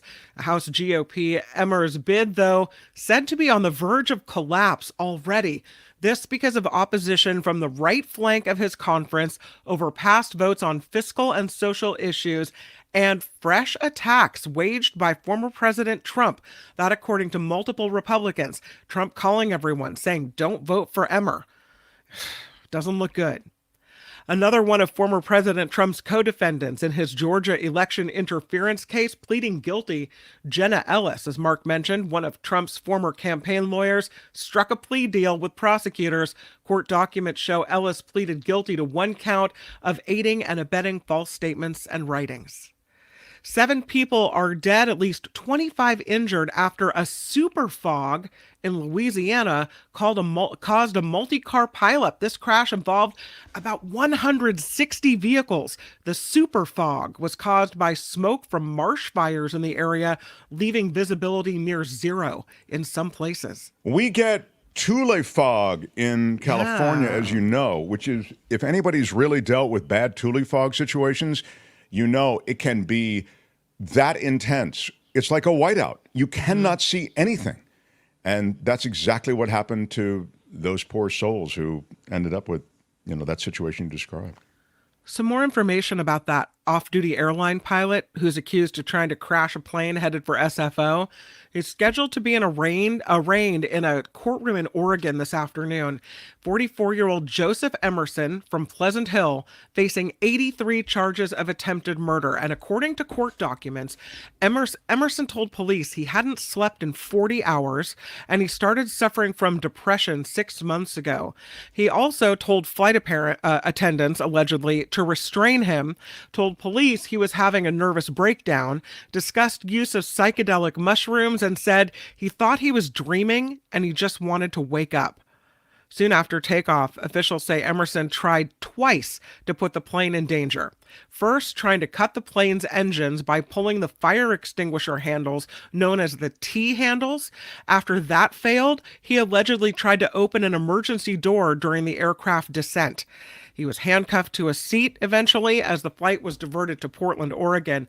Passengers say flight attendants told them over the intercom that the suspect had had a mental breakdown. That is wild. First of all, the first part, which is the depression thing, which I told you about. I knew that this is going to come out. You're going to find out maybe he was off his meds or whatever.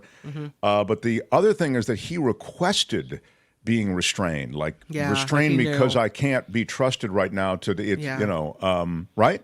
Yeah. That's what it looks like. Yeah. Big news out of San Francisco Giants land. Word is the Giants have hired manager Bob Melvin away from the division rival San Diego Padres. Wow, and Bob Melvin, a former San Francisco Giant. That's right. Melvin returning to the Bay Area where he grew up, played for the Giants, and then managed the Oakland A's from 2011 to 2021. Big news. An introductory news conference is expected tomorrow, but what we know is that Bob Melvin becomes the new manager of the San Francisco Giants. Yeah. Yeah. If you're just joining us, this show started in the San Francisco Bay Area, and we moved on to YouTube and elevated it, but we still love our Bay Area, so we do a lot of Bay Area stuff. We have neglected to mention that the Niners lost to the Vikings last night.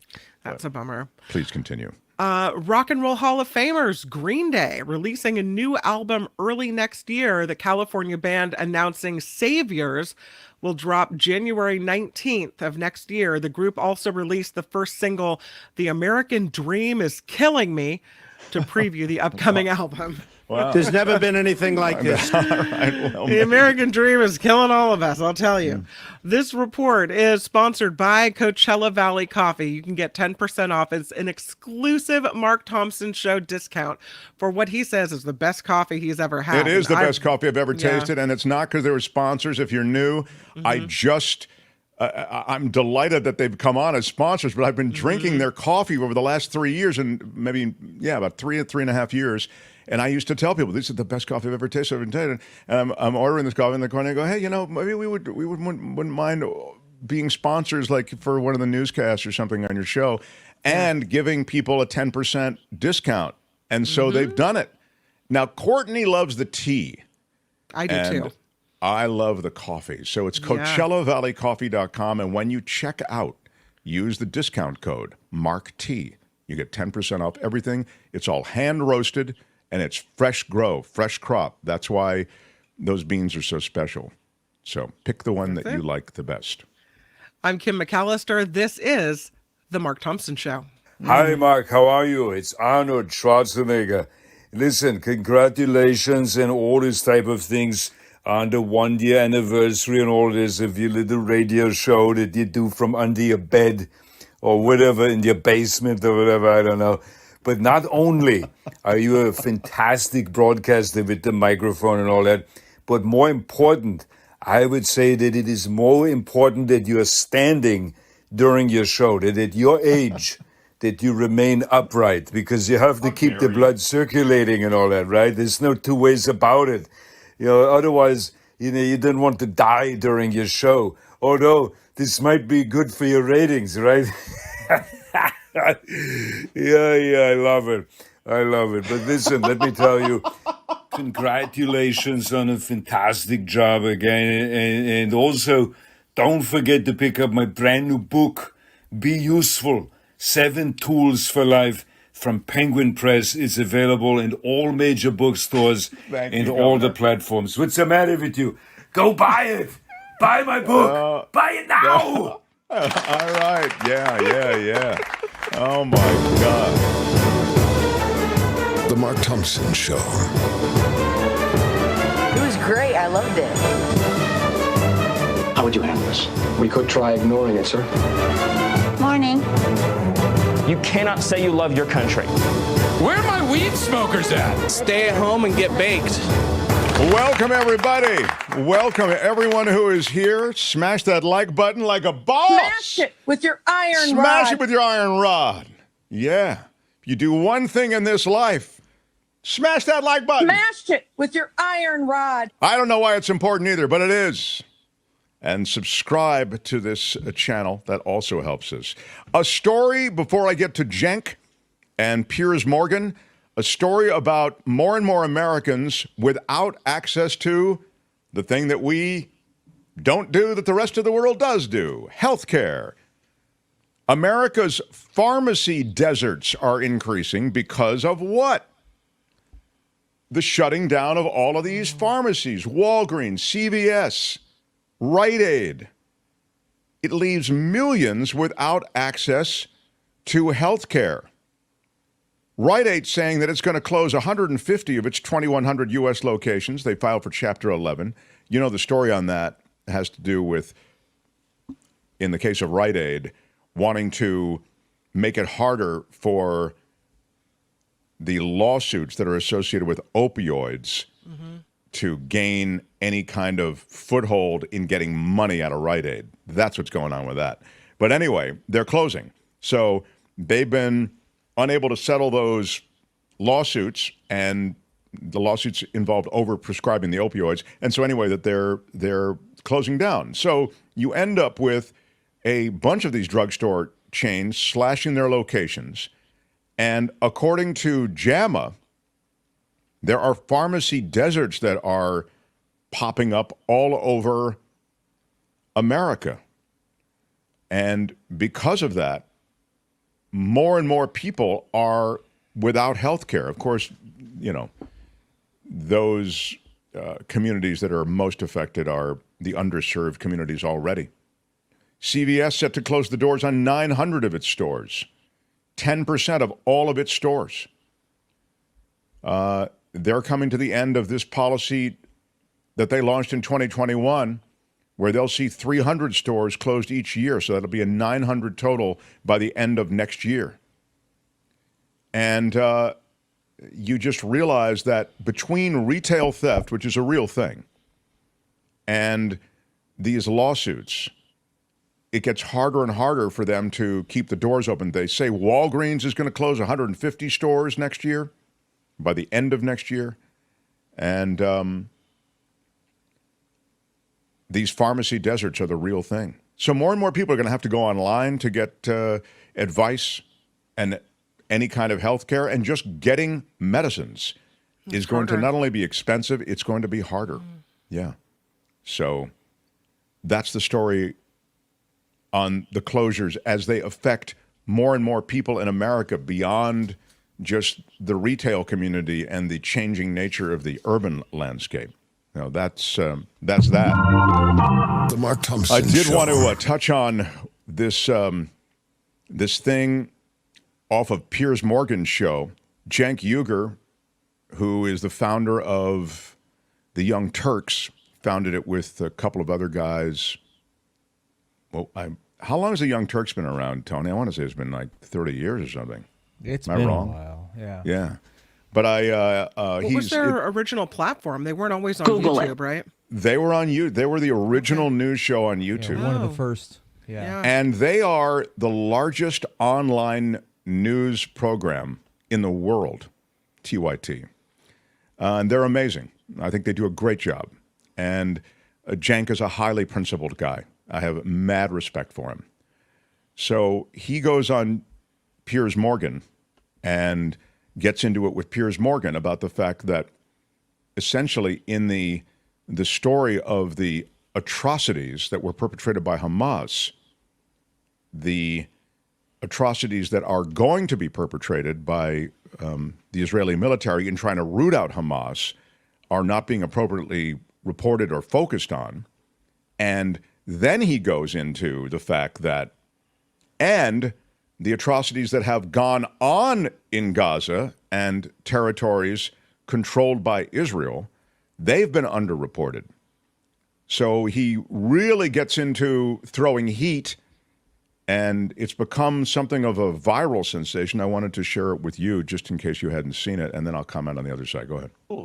I certainly wasn't accusing you, by the way, or your organization of anti-Semitism. I just think I have found it, as somebody who's always identified as liberal myself, I've found it very dispiriting to see people who call themselves liberals whose instant response, it seemed to me, to one of the worst terror attacks we've ever seen was to immediately side with the place where these attacks have been launched from. Now, I don't tar all Palestinians with the brush of being Hamas at all. And in fact, the sooner Hamas are out of there, the better for the Palestinian people and the world. But I just think the only human response you can have is, as you did, by the way, to your credit, is it was disgusting what happened on October the 7th. Now, the question then becomes, what is a proportionate response by Israel? Not just to the terror attacks of October the 7th, but obviously there is now a huge ongoing escalation in what has been, as you rightly say, a 56-year war, effectively, in varying degrees over that period. And that's where I think I'm struggling to see how a ground invasion by Israel, with all that would entail, particularly mass deaths of Palestinian civilians, how that is going to do anything for any peaceful resolution to this. I think it will have the opposite effect. Yes. So let's take it one at a time. First of all, as you rightly point out, on Young Turks, we covered the atrocious actions of Hamas right from the get-go, and we condemned it as fully as anyone can possibly condemn it. Because not only are they killing those poor, innocent Israelis that didn't do anything, those little babies and the grandmothers, it's disgusting what they did. But on top of that, they're ruining the Palestinian cause. They've burned the moral high ground to cinders. And then on top of that, they smear all people of Muslim background like myself. And then it unleashes this bigotry of anti-Muslim bigotry throughout the world that I'm sick of. So screw Hamas and their barbarism, okay? Now, in terms of a proper reaction, yes, you need to get those hostages out. So now let's look at I'm going to suggest what to actually do. I'm going to be constructive. But first, let's look at the unconstructive solution that Israel had. Dropping bombs on residential buildings. 50 ambulances have been hit. 10 out of 25 hospitals don't operate anymore. The incubators are about to run out of energy. There's 45 babies that might die today. The parents, I just read on CNN, are writing the names of the kids on their calves, on their legs, so that if they are killed in a bombing and they're mutilated, they could find their bodies. Imagine writing the name of your child on their legs so that you could find them in the rubble after Israel or any government drops a bomb on them. And I need the West to understand something. Bombs kill people. And do you know how they kill people? They incinerate them alive, or their heads explode. So what happened in Israel was a disaster and disgusting. But you have to be equally honest and equally outraged at the immorality of incinerating babies and grandmothers and aunts and uncles, which is what we're doing right now. America cannot keep sending aid for death and destruction. Enough of the occupation. End it today. End it today. It's monstrous. Okay, so you can stop. That is Cenk in, as I say, throwing heat. And he's right about everything he says. If you want to watch Cenk's segment on Pierre, I'm just reading Laurie's comment on Pierre's show. While I agree with almost everything he's saying and have said so, worry his demonstrable anger isn't serving him well here. Points, in my opinion, very valid. Well, that's a question of style, and because that comment was put up, I will speak to it quickly, and then I'll get to the broader issue. When it comes to style, I think there are two different strategies. One is the one that Cenk took, which is you got to make noise. You got to lose it. You got to be emotional. You got to make your point. And you know what? When you're pitched against or with someone who's not emotional, right? Piers Morgan, you stand out even more. I have to say, to Cenk's credit, it worked because it's gone viral. I think if he'd had some kind of more cerebral conversation, the sort of conversation that I might have, it wouldn't have gone viral. Now, please don't misunderstand. He's Cenk, and the other guy's Piers, and those guys are very well known, and so there's sort of a virality built in. But that said, I think he did the right thing by becoming emotional. So you and I disagree on style. Although I would say, just the last thing on style, sometimes you're right. When you get so over the top, you begin to hurt your argument. So I see where you're coming from. I just feel in this case, he made the right choice. Now, what to do? We've talked about these issues from the very beginning. You are responding to so many different elements here. This was a barbaric, grotesque attack. It was in the same realm of the attacks that Jews have endured throughout Europe and leading up to the Holocaust. So it lands with that community, with the pain of all of those killings, of entire families slaughtered in front of their children, and then the children killed. They did slaughter babies. They found families huddling in the closet, and they killed them in cold blood, tortured them in some cases, and there are cases of rape. So you've got all of that. It's very hard to keep the lid on that pot as the anger, pain, and horror associated with what happened boils over. But it is true that Israeli policy in terms of handling Gaza and in terms of shutting off electricity, water, sealing off Gaza as an immediate act of revenge and demanding that the hostages be released, that is a collective punishment on the Gazans that I think is hard to defend. I mean, you've now unquestionably seen the reports, even if you discount a bunch of them because they come out of the Palestinian Authority or the Hamas, just like the way you would discount some of the reports coming out of the IDF and the Israelis. You have to wait a beat to find out what's really happening. That's right. But the reality is that there is a tremendous price being paid by all Gazans for the work of the most extreme, militant, horrifying elements of Hamas. Hamas is awful. They control Gaza. They want every Jewish person dead. And they've taken hostages in unconscionable fashion. I don't know that we'll get these I know we've gotten 4 back or whatever these hostages, but you still have to view those hostages as precious cargo. And for that reason, you have to be more deliberate about what you do in Gaza.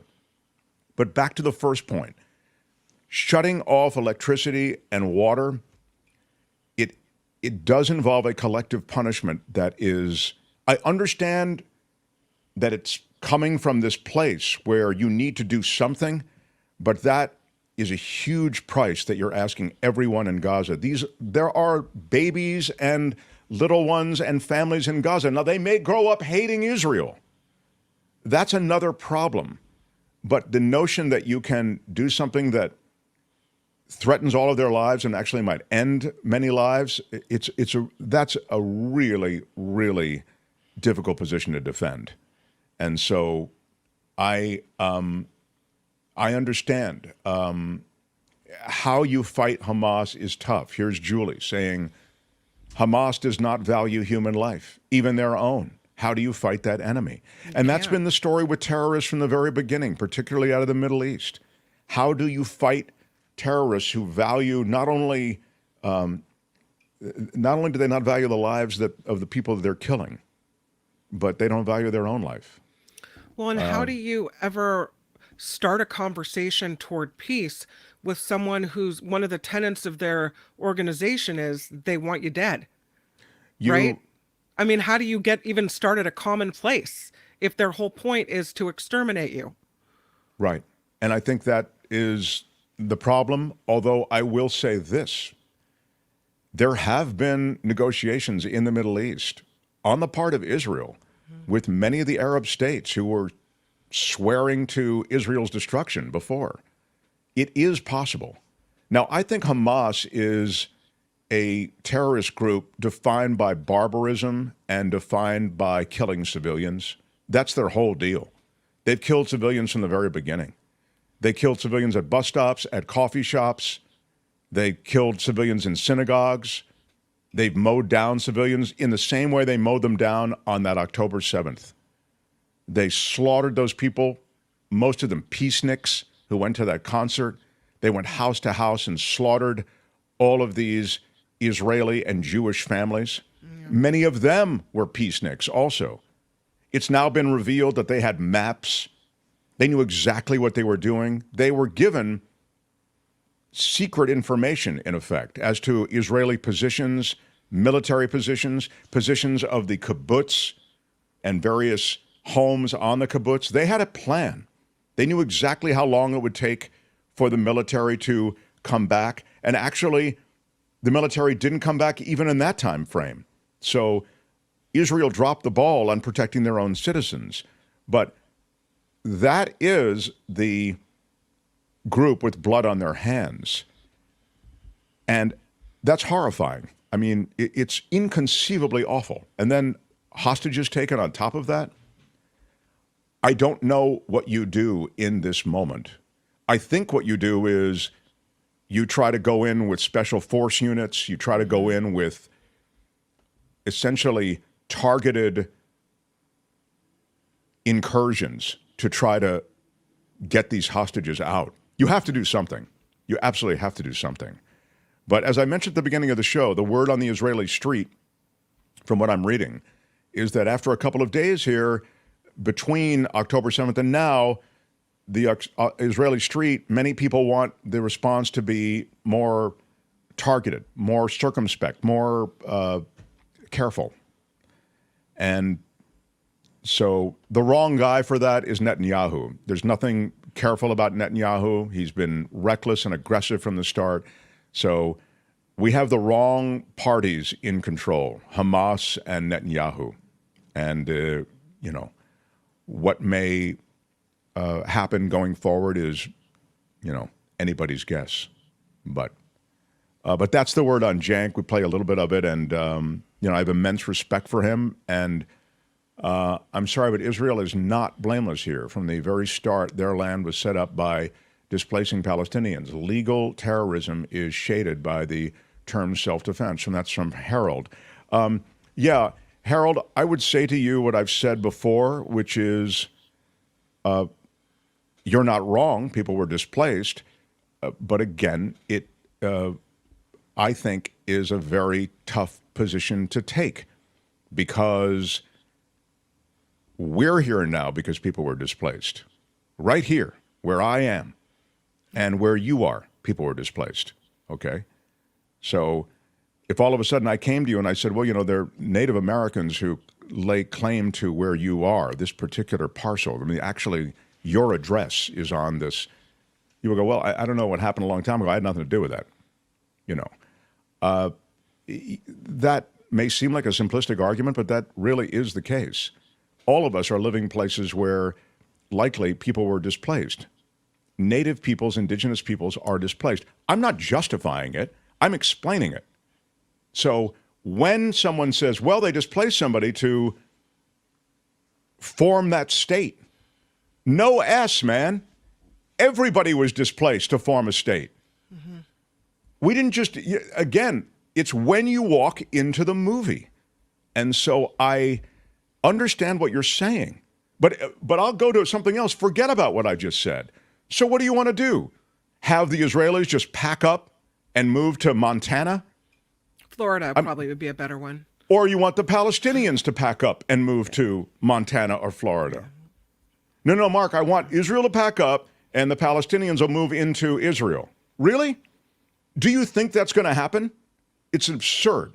Okay? So, but if your broader point, to be fair to you, is, but that's where the hostilities come from, I get it. And that's through the decades what is taught. Those people are on our land. And as you've suggested, it's true. There were people displaced. But it doesn't get us to any kind of peace. Yeah. That's the problem with that argument. So,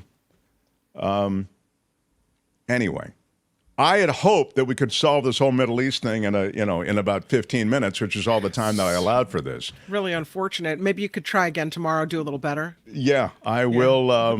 I will work on it. It's a lot going on there. That's for sure. All right. The Mark Thompson Show. You got to smash the like button on your way out, if you would. That's all a sad situation. I understand. Your iron rod.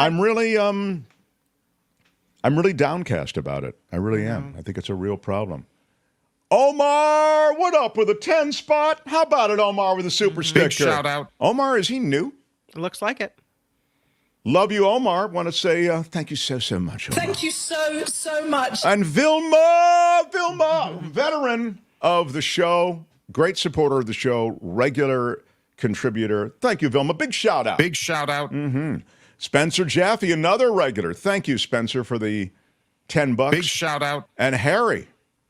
Okay, Beth, because you asked. Yeah, Beth asked for contributors. Thank you. Big shout out, Big Harry. shout out. I think Beth was saying, hey, we got all these new viewers. Somebody throw the kids a couple of dollars. It's sad that we have to ask. We appreciate your support. Wes, what up? Big shout out, Wes. Big shout out. Wes, another one who's been here since the very beginning. Thank you so much. Thank you so much. Hi from Dublin. Oh, I love Dublin. Watching closely from afar. Grace. Big shout out to Dublin. Big shout out. Mm-hmm.